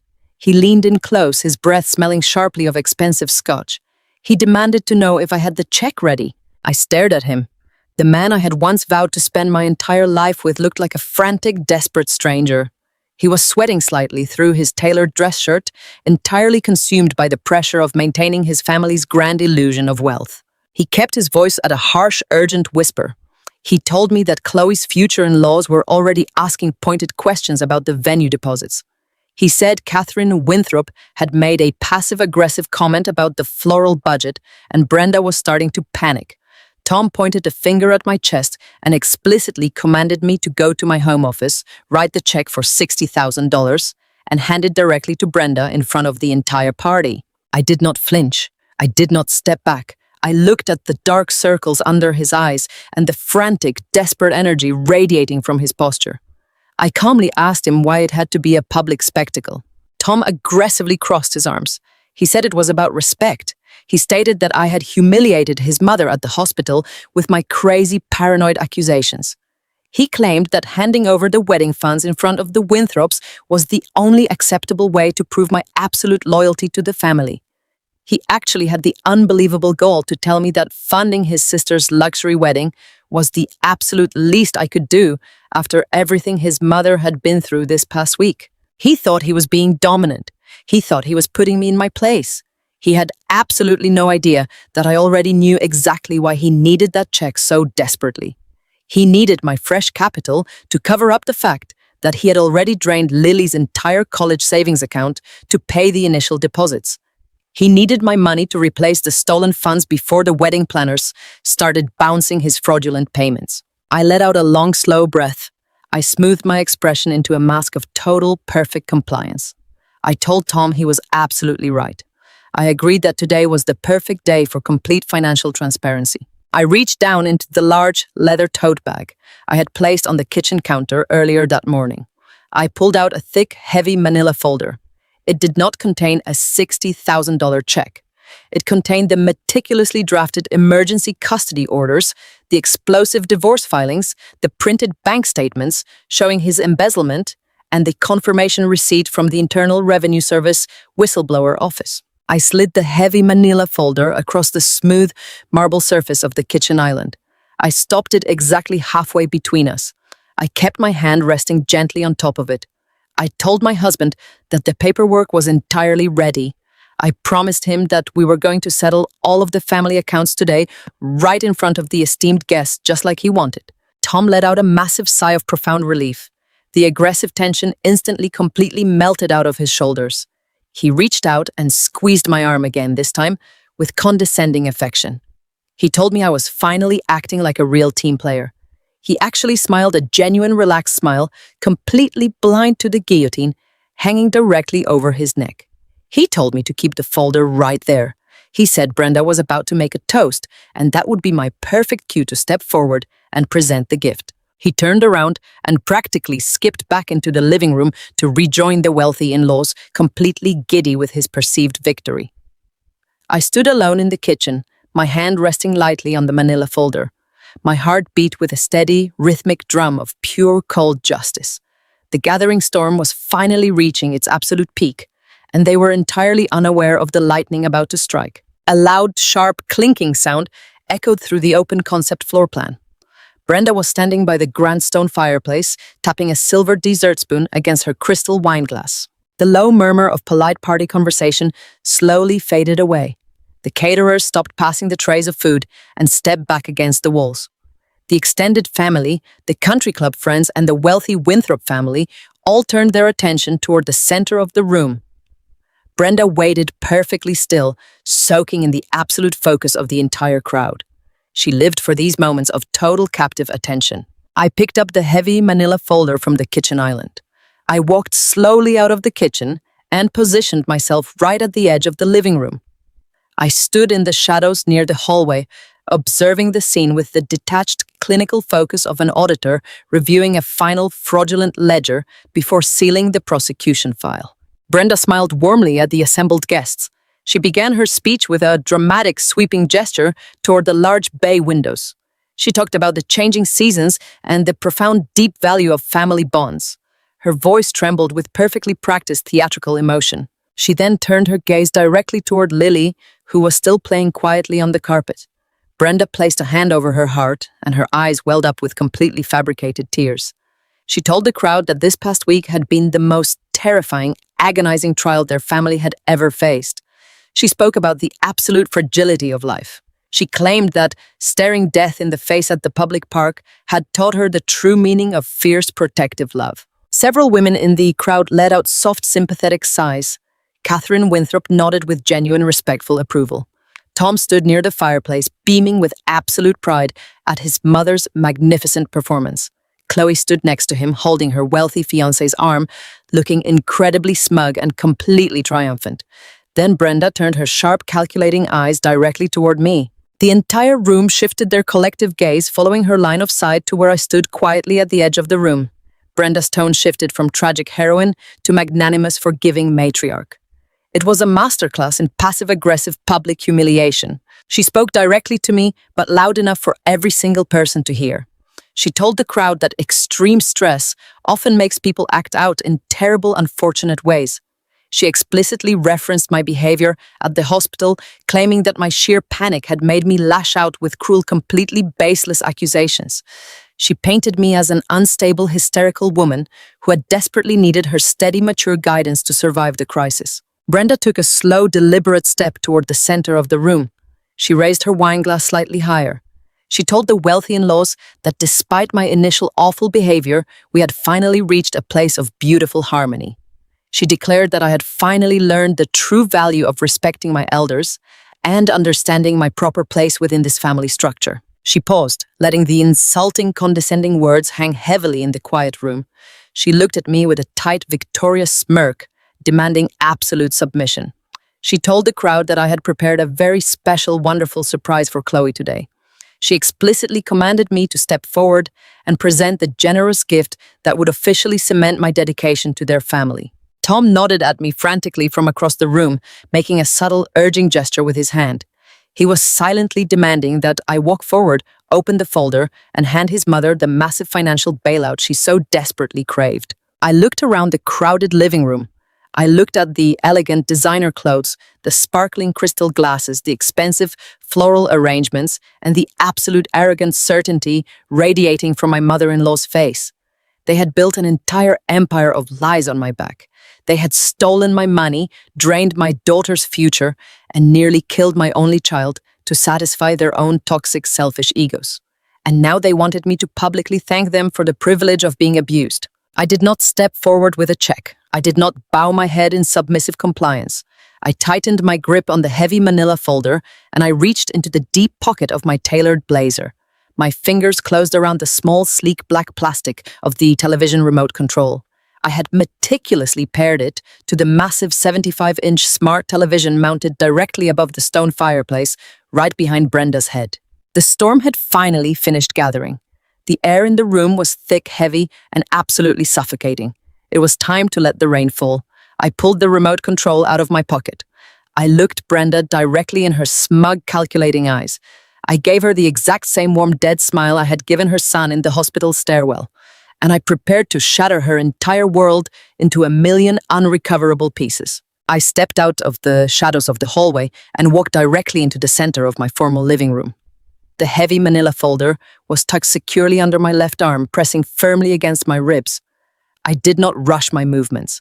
I walked with the slow, deliberate precision of a woman who held absolute total control over the next 5 minutes of everyone's lives.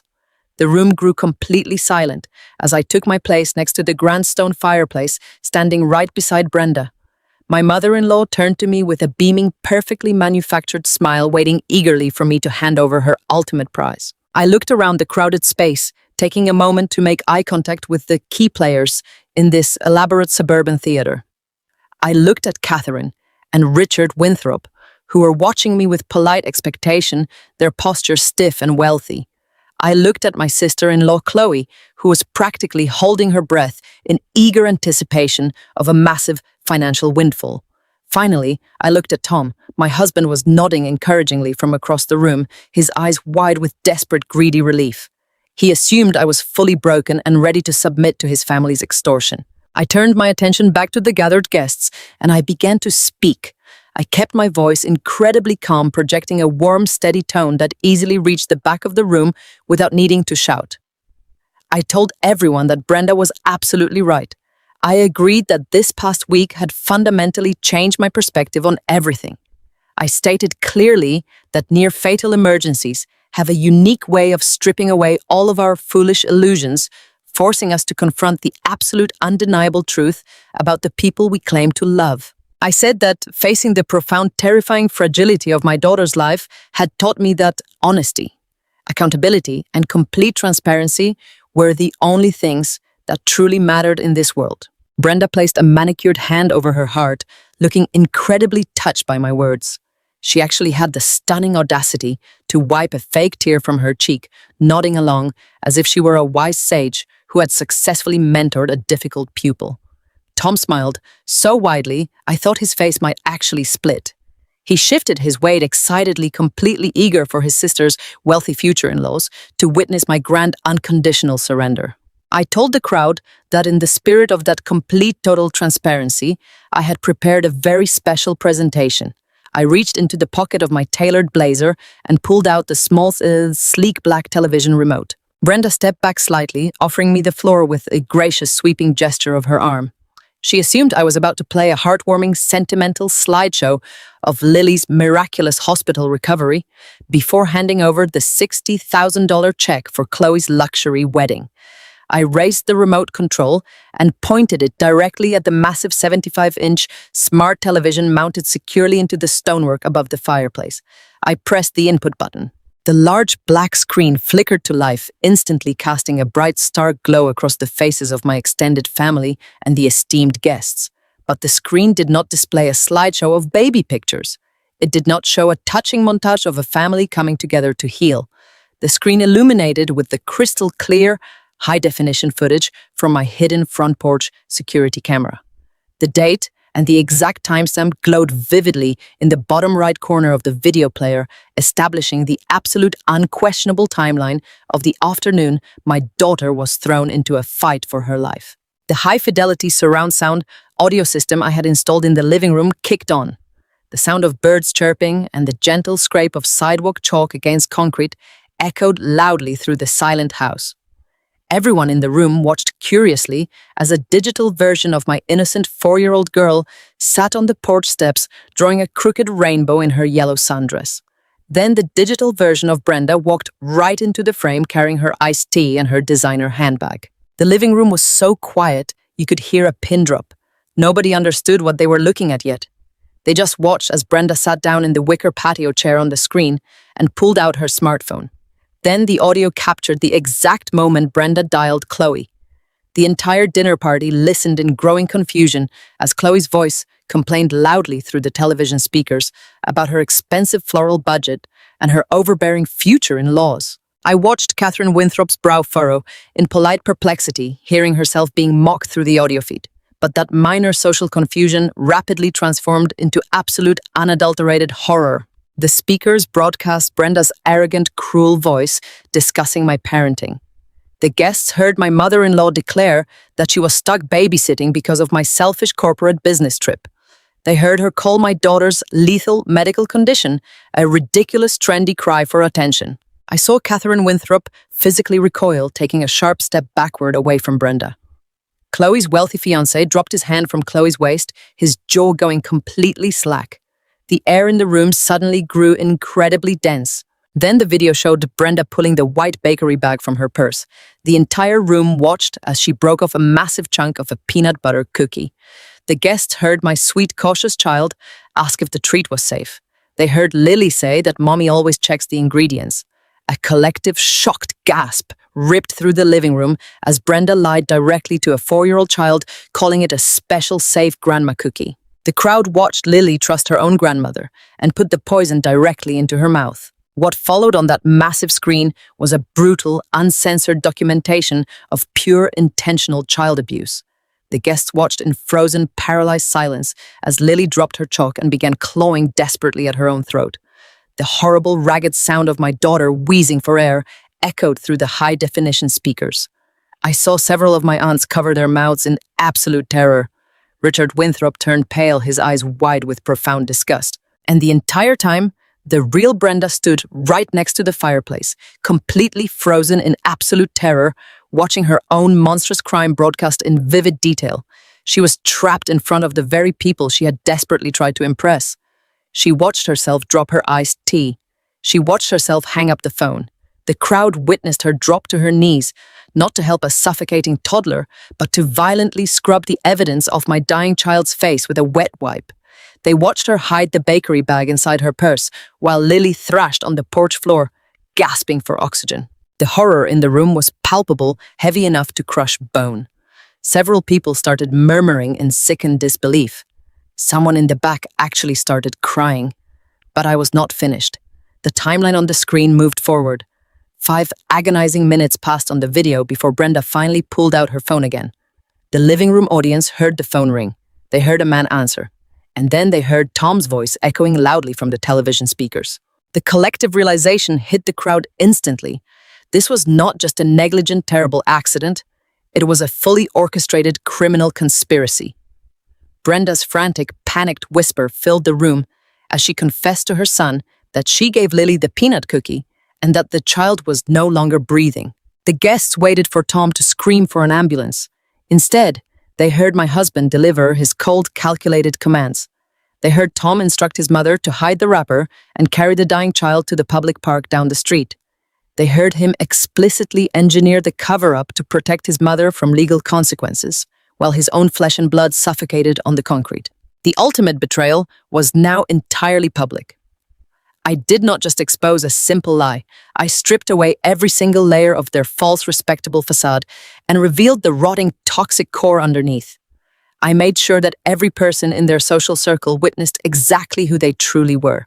The reaction in the room was explosive and instantaneous. Brenda let out a sharp, strangled cry. The color completely drained from her face. Her fingers went totally numb. The expensive crystal wine glass she had been holding slipped from her hand. It hit the hardwood floor and shattered into 100 jagged pieces, sending dark red wine splashing across the white baseboards like fresh blood. Tom let out a feral, desperate roar. He realized in that exact terrifying second that his entire life was completely over. He lunged across the living room, diving frantically toward the television monitor, as if he could somehow physically push the truth back inside the glass screen. He crashed hard into the heavy stone fireplace, desperately clawing at the power cords, trying to rip the television directly off the wall. But it was far too late. The encrypted footage had already played. The undeniable absolute truth was out in the open, forever burning itself into the minds of every single person in that room. The Winthrops were staring at Tom and Brenda with pure, unvarnished revulsion. Catherine Winthrop was already grabbing her purse, signaling her husband to leave this house of horrors immediately. Chloe was sobbing uncontrollably, her hands covering her face, realizing her luxurious future had just evaporated. The grand illusion of the perfect wealthy suburban family was completely permanently dead. But my comprehensive audit was not over. I stood calmly in the center of the shattered, chaotic room, tightly gripping the heavy manila folder containing their total financial and legal ruin. The social destruction was absolutely satisfying, but I was just getting started. The television screen faded to black, but the horrible sounds of my daughter gasping for air seemed to hang in the silent living room. The heavy crystal wine glass Brenda had dropped lay shattered in a pool of dark red liquid on the pristine hardwood floor. For a long, terrible moment, nobody moved. The entire room was completely paralyzed by the sheer magnitude of the evil they had just witnessed.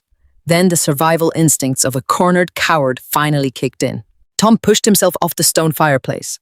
His face was a mottled, angry shade of purple. He pointed a trembling finger directly at my face and let out a frantic, screaming roar.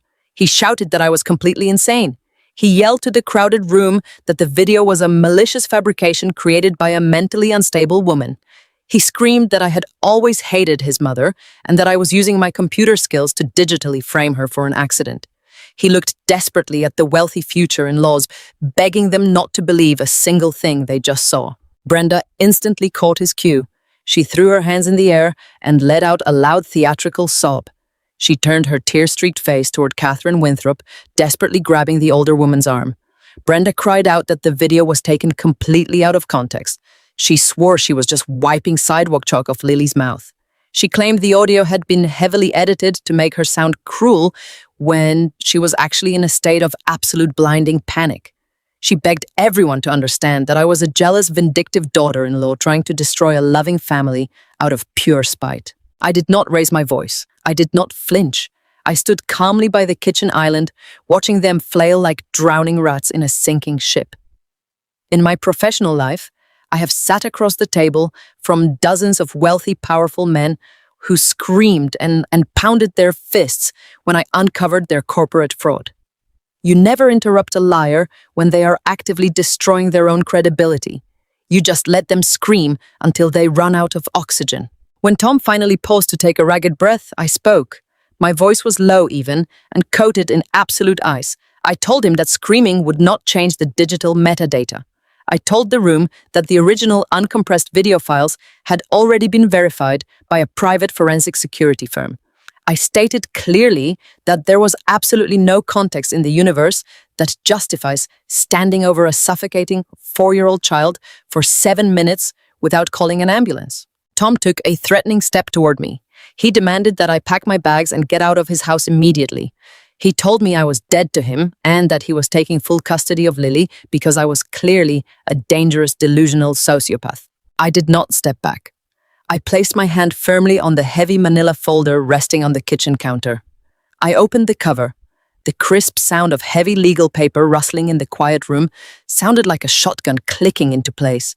I pulled out the first thick stack of documents securely bound by a heavy brass staple.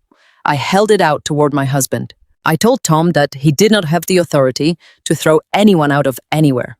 I calmly informed him that these were formal divorce filings. I explained that I was seeking absolute total dissolution of our marriage based on severe irreconcilable differences and criminal negligence. Tom let out a harsh, mocking laugh. He snatched the papers from my hand and sneered, telling me that a piece of paper meant nothing and that family court would absolutely destroy me for trying to keep a loving father away from his child. I reached back into the manila folder. I pulled out a single sheet of heavy cream-colored paper. It carried the raised embossed seal of the county family court and the fresh ink signature of a sitting superior court judge. I held it up so the entire room could clearly see the official crest. I dropped my voice to a terrifying whisper. I told him this was an emergency protective order. I explained that I had taken the video footage and the official hospital laboratory reports directly to my high-powered family law attorney 3 days ago. I stated that we had presented the unedited evidence to a judge in a closed emergency hearing. I looked Tom directly in his panicked eyes and told him the judge did not think the video was out of context. The judge saw exactly what happened.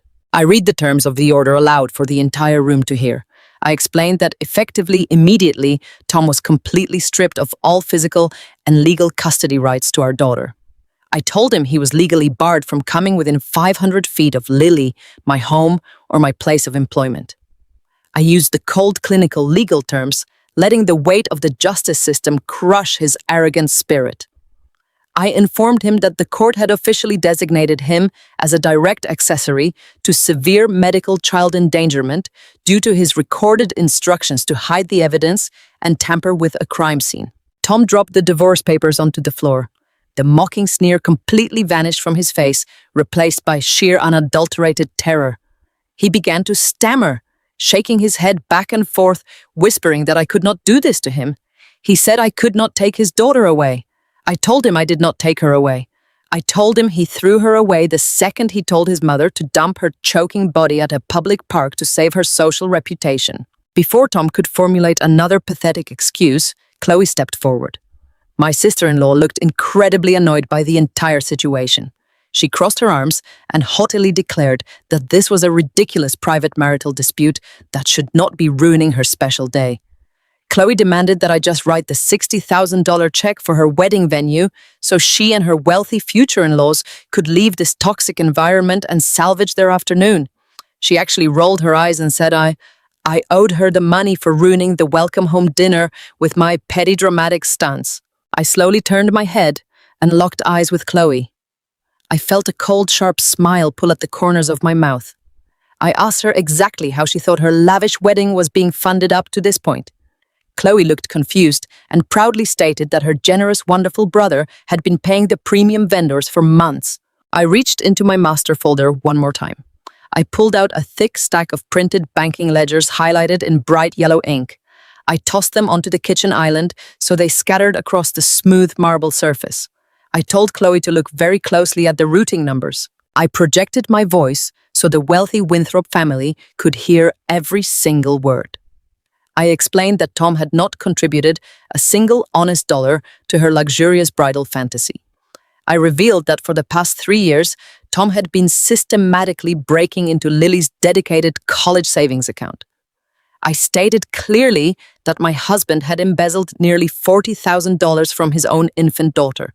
I told the horrified room that Tom had drained a dying child's future education fund and to secretly pay off Brenda's massive hidden credit card debts and to secure the premium waterfront venue for Chloe's absurd vanity project. Chloe let out a sharp gasp, covering her mouth with both hands. The arrogant, demanding posture completely collapsed as the reality of her stolen wedding funds washed over her. Catherine Winthrop let out a loud, disgusted sound, pulling her designer coat tightly around her shoulders. She looked at Chloe and Brenda as if they were covered in infectious disease. Brenda realized her social empire was actively burning to ashes. She lunged forward, placing her hands flat on the kitchen island. Her voice was trembling with desperate, pleading panic. She told me we could fix this. She swore she would take out a personal loan and pay back every single cent to the college fund. She practically begged me, telling me her beautiful floral boutique was incredibly successful and she could easily reimburse the stolen money if I just kept this quiet. She promised we could handle the finances internally as a family. I let out a slow, dry laugh.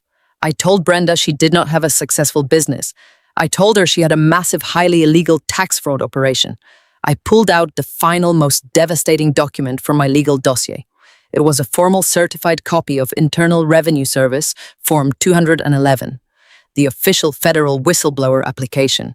I dropped it directly in front of Brenda's trembling hands. I looked at the woman who had intentionally poisoned my child, and I delivered her absolute financial execution using the cold, unforgiving language of corporate tax law. I explained that as the family accountant, I had full unrestricted access to her general ledgers.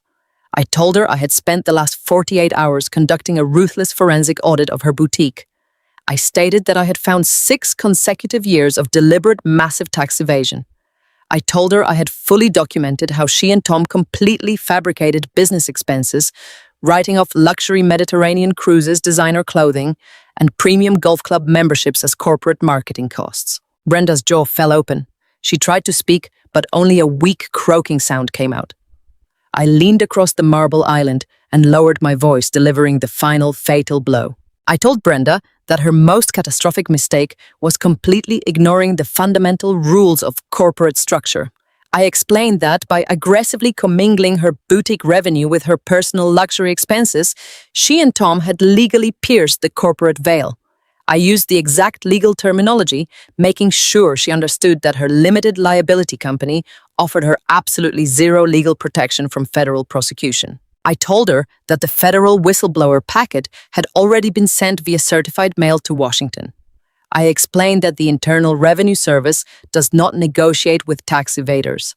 I told her that because the corporate veil was pierced, the federal government now had the absolute legal authority to seize her personal assets to satisfy the massive fraudulent debt. I listed exactly what she was going to lose. I told Brenda the federal agents would place a heavy lien on her fully paid off 3-bedroom house.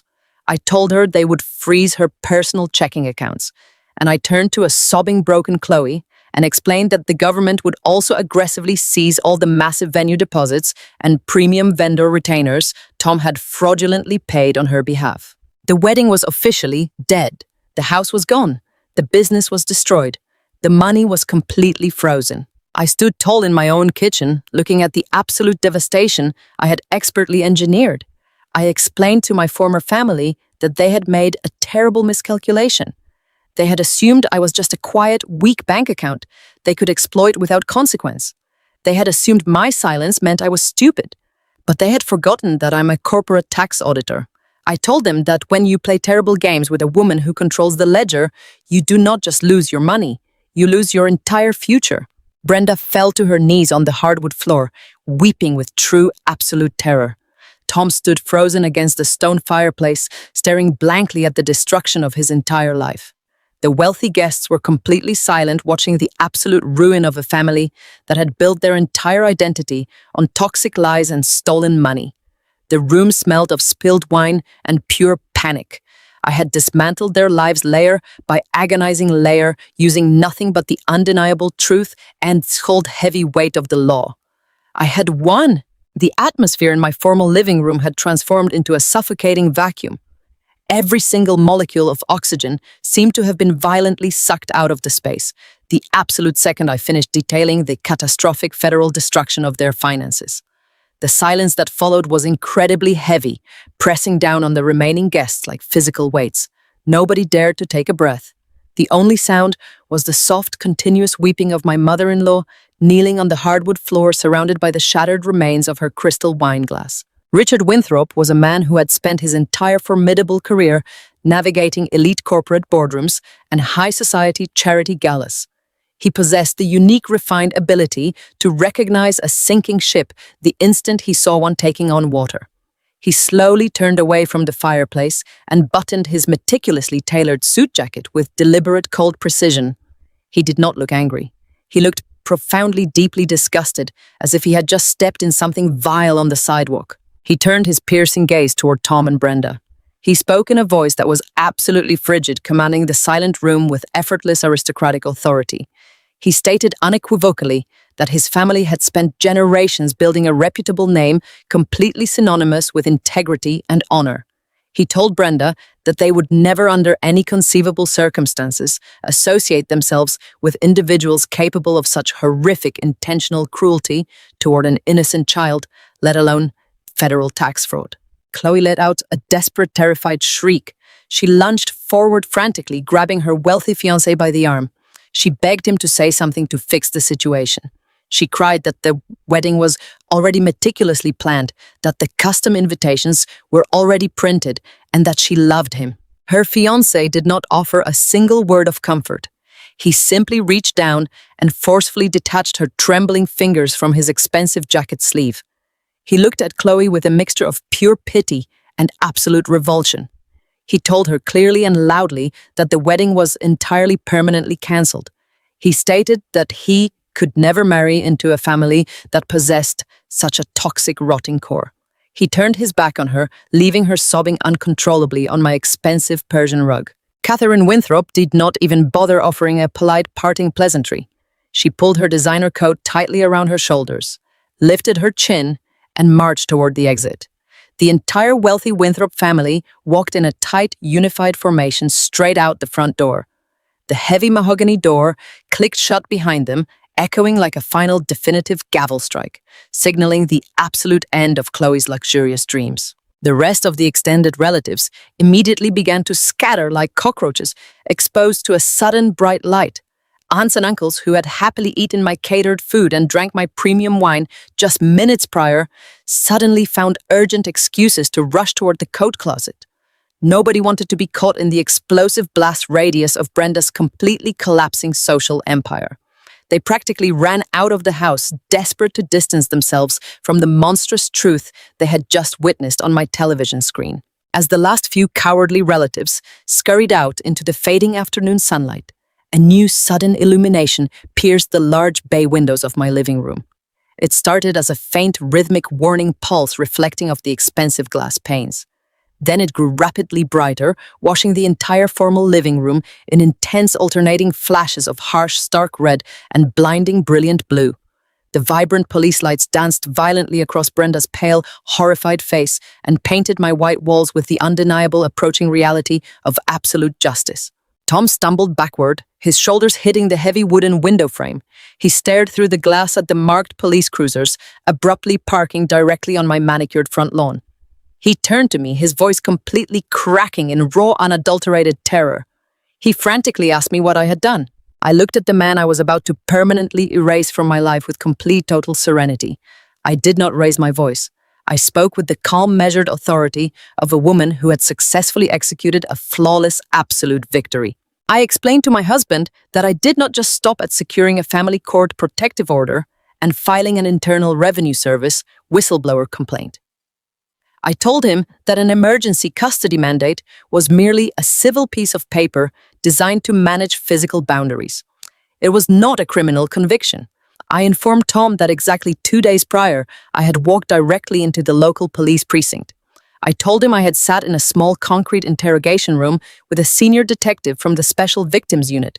I had handed over the original encrypted high-definition security footage directly to law enforcement, along with the official signed hospital toxicology reports, thoroughly documenting Lily's grade 4 systemic shock. Heavy, authoritative footsteps pounded loudly against the wooden planks of my front porch. A sharp, demanding knock echoed through the quiet house. I did not wait for Tom or Brenda to move. I walked calmly across the grand foyer and pulled the front door wide open.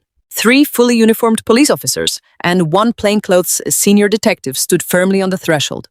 The detective stepped inside holding a thick leather-bound notepad. His experienced eyes immediately swept the room, assessing the chaotic, emotional aftermath before locking directly onto my mother-in-law. The detective walked straight toward the stone fireplace, where Brenda was still standing frozen in her expensive sapphire blue designer dress. He asked her to formally state her name. Brenda could barely nod her head. Her mouth opened and closed repeatedly, completely unable to form a single coherent lie or offer a theatrical excuse. The detective did not offer a single ounce of sympathy. He gave a short, sharp signal to the uniformed officers. 1 large officer stepped forward, pulling a pair of heavy cold steel handcuffs from his utility belt. He firmly grasped Brenda's trembling wrist, pulling them forcefully behind her back. The metallic clicking sound of the cuffs ratcheting tightly shut around her skin was the absolute most beautiful piece of music I had ever heard in my entire life. The arresting officer loudly read Brenda her Miranda rights. He informed her in a booming voice that she was being formally placed under arrest for felony child endangerment and severe criminal negligence resulting in bodily harm. The physical reality of the cold steel binding her wrists finally shattered Brenda's complete paralysis. She found her voice letting out a high-pitched, wailing, desperate scream. She looked frantically around the room, begging Tom to do something to stop them.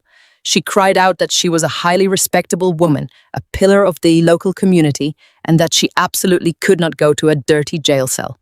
She looked incredibly pathetic, completely permanently stripped of her arrogant country club armor. The officers entirely ignored her theatrical sobbing. They physically turned her around and marched her firmly toward the front door, escorting the woman who had nearly murdered my child out of my home in total, absolute public disgrace. Tom watched his mother being hauled away like a common violent criminal. He was trembling so violently, his knees were physically shaking, unable to take a single step forward to intervene or defend her. But his own personal nightmare was far from over. The senior detective turned his intense focus directly onto my husband. He stepped close to Tom, completely invading his personal space. He informed Tom that he was not under arrest yet, but he was being officially detained for immediate questioning regarding his active recorded participation in covering up a felony crime and deliberately tampering with vital evidence. Another uniformed officer stepped forward, instructing Tom to place his hands behind his back for transport to the precinct. As the officer secured Tom's wrists, my husband looked over his shoulder at me.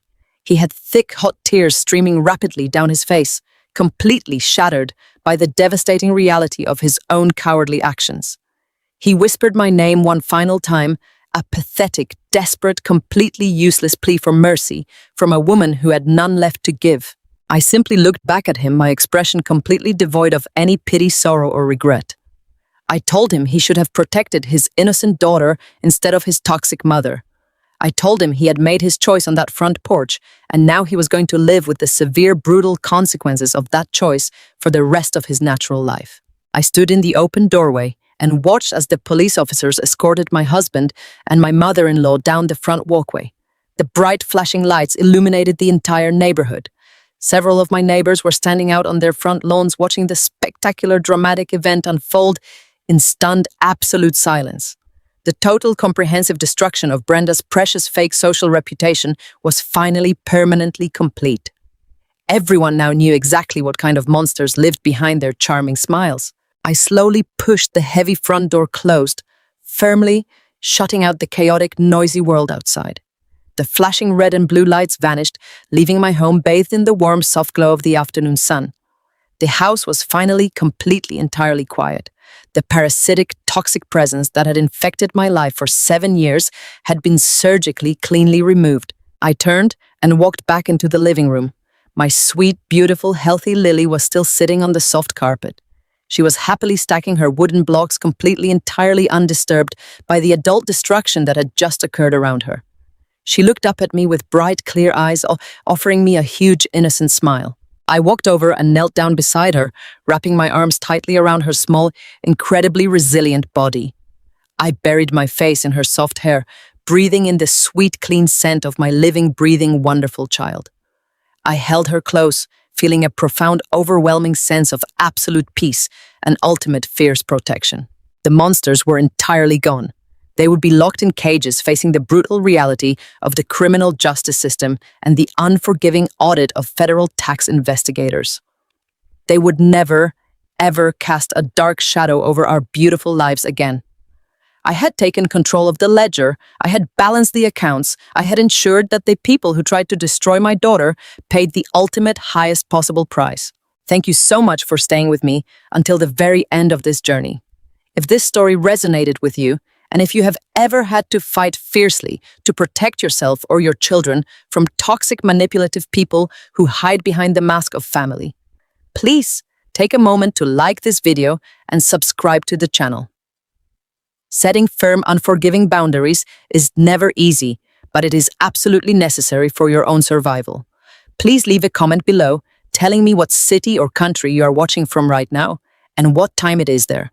I love seeing how far these stories travel and connecting with all of you. Remember, you hold the power to write your own ending, and you never have to tolerate abuse just because it comes from family.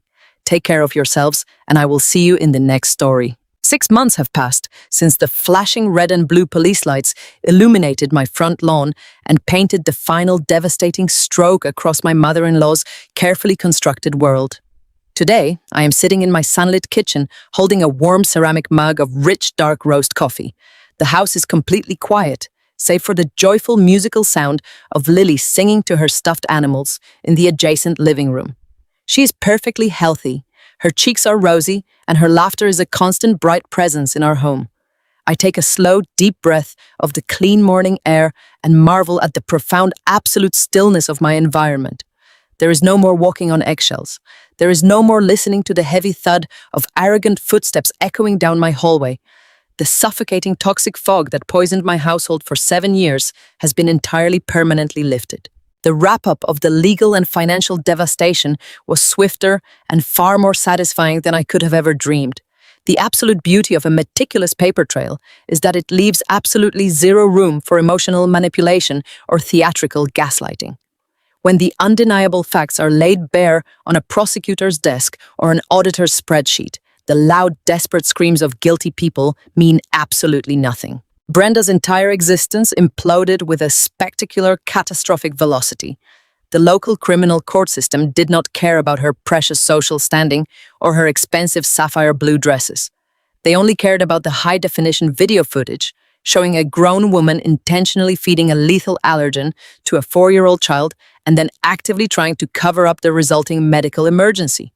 She was denied bail.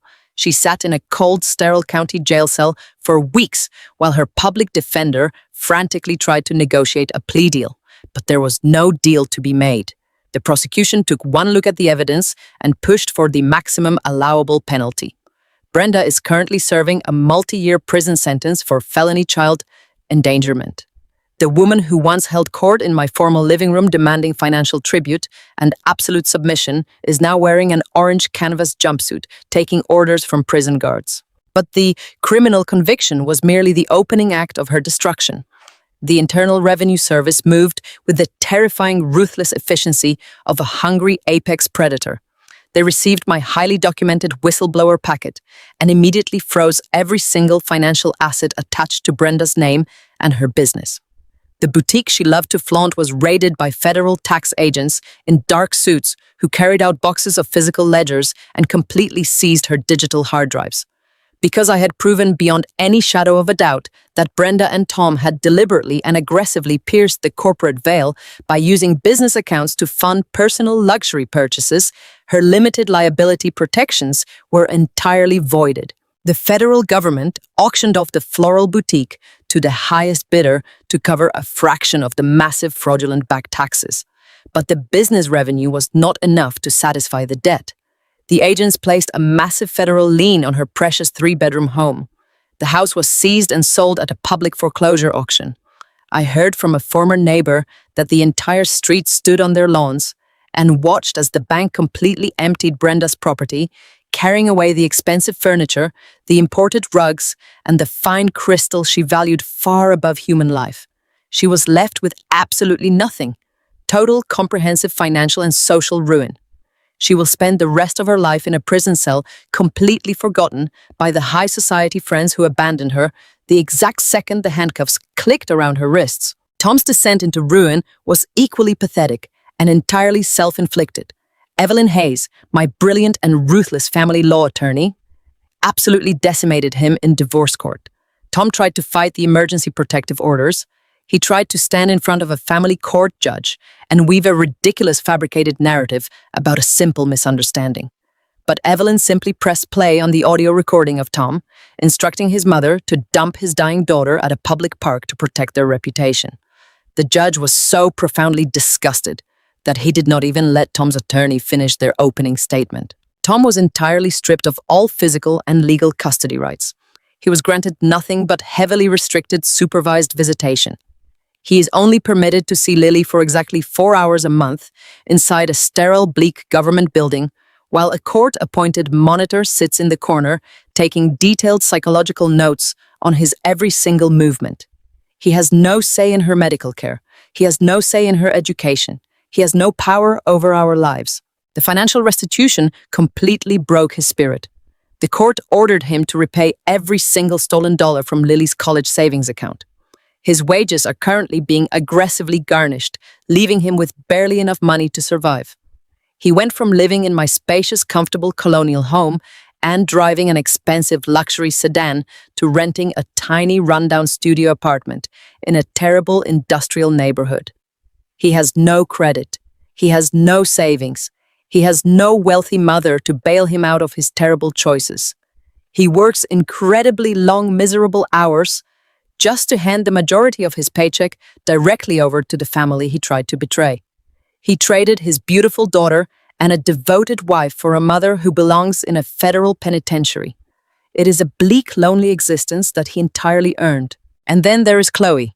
The ripple effect of the financial seizure completely obliterated her delusional high society dreams.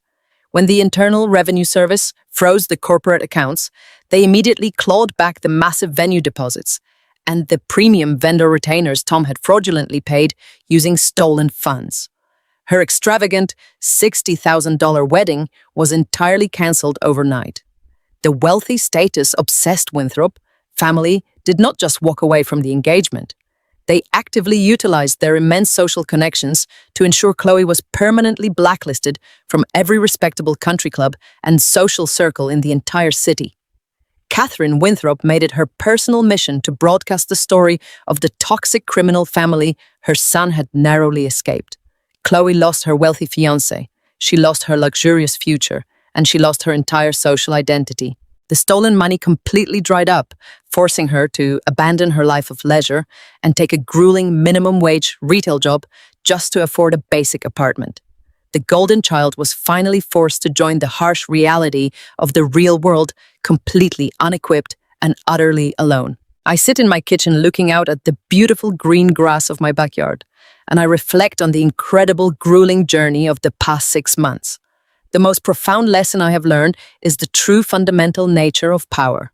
When you're trapped in a toxic, abusive family dynamic, the manipulators constantly try to convince you that power is loud. They want you to believe that power is shouting in a kitchen, throwing objects, making theatrical, tearful scenes, or demanding physical compliance. They drag you into their chaotic emotional storms because they know they can drown you in the noise. But I learned that true absolute power is entirely, completely silent. It does not require screaming. It does not require physical fights or dramatic public arguments. True power is the quiet, methodical gathering of undeniable facts. It is the cold, hard reality of a printed financial ledger. It is the heavy embossed seal on a judge's legal order. It is the complete refusal to engage with a manipulator's false reality. I did not have to lower my standards or compromise my integrity to defeat them. I did not have to become a monster to fight the monsters. I simply set an impenetrable boundary made out of solid, indisputable truth. I took the very systems they thought they were clever enough to exploit: the corporate tax code, the family court structure, the social contract of high society, and I allowed those exact systems to naturally, inevitably crush them under their own immense weight. It is the absolute purest form of systemic karma. You do not have to dirty your own hands when you can simply step aside and let a broken, arrogant person run full speed directly into a brick wall of legal consequences. My life now is defined by a profound, quiet wealth. It is not just about the money in the bank accounts or the fact that I have already completely rebuilt Lily's college education fund. It is the wealth of absolute, unshakable peace. It is the luxury of waking up in a home where my child is safe, loved, and prioritized above everything else. It is the deep satisfaction of knowing that I protected my daughter from a lineage of toxic entitlement and generational abuse. I broke the cycle completely, permanently, and cleanly. I look down at the warm coffee mug in my hands. The dark liquid is completely still, mirroring the calm focus in my own mind.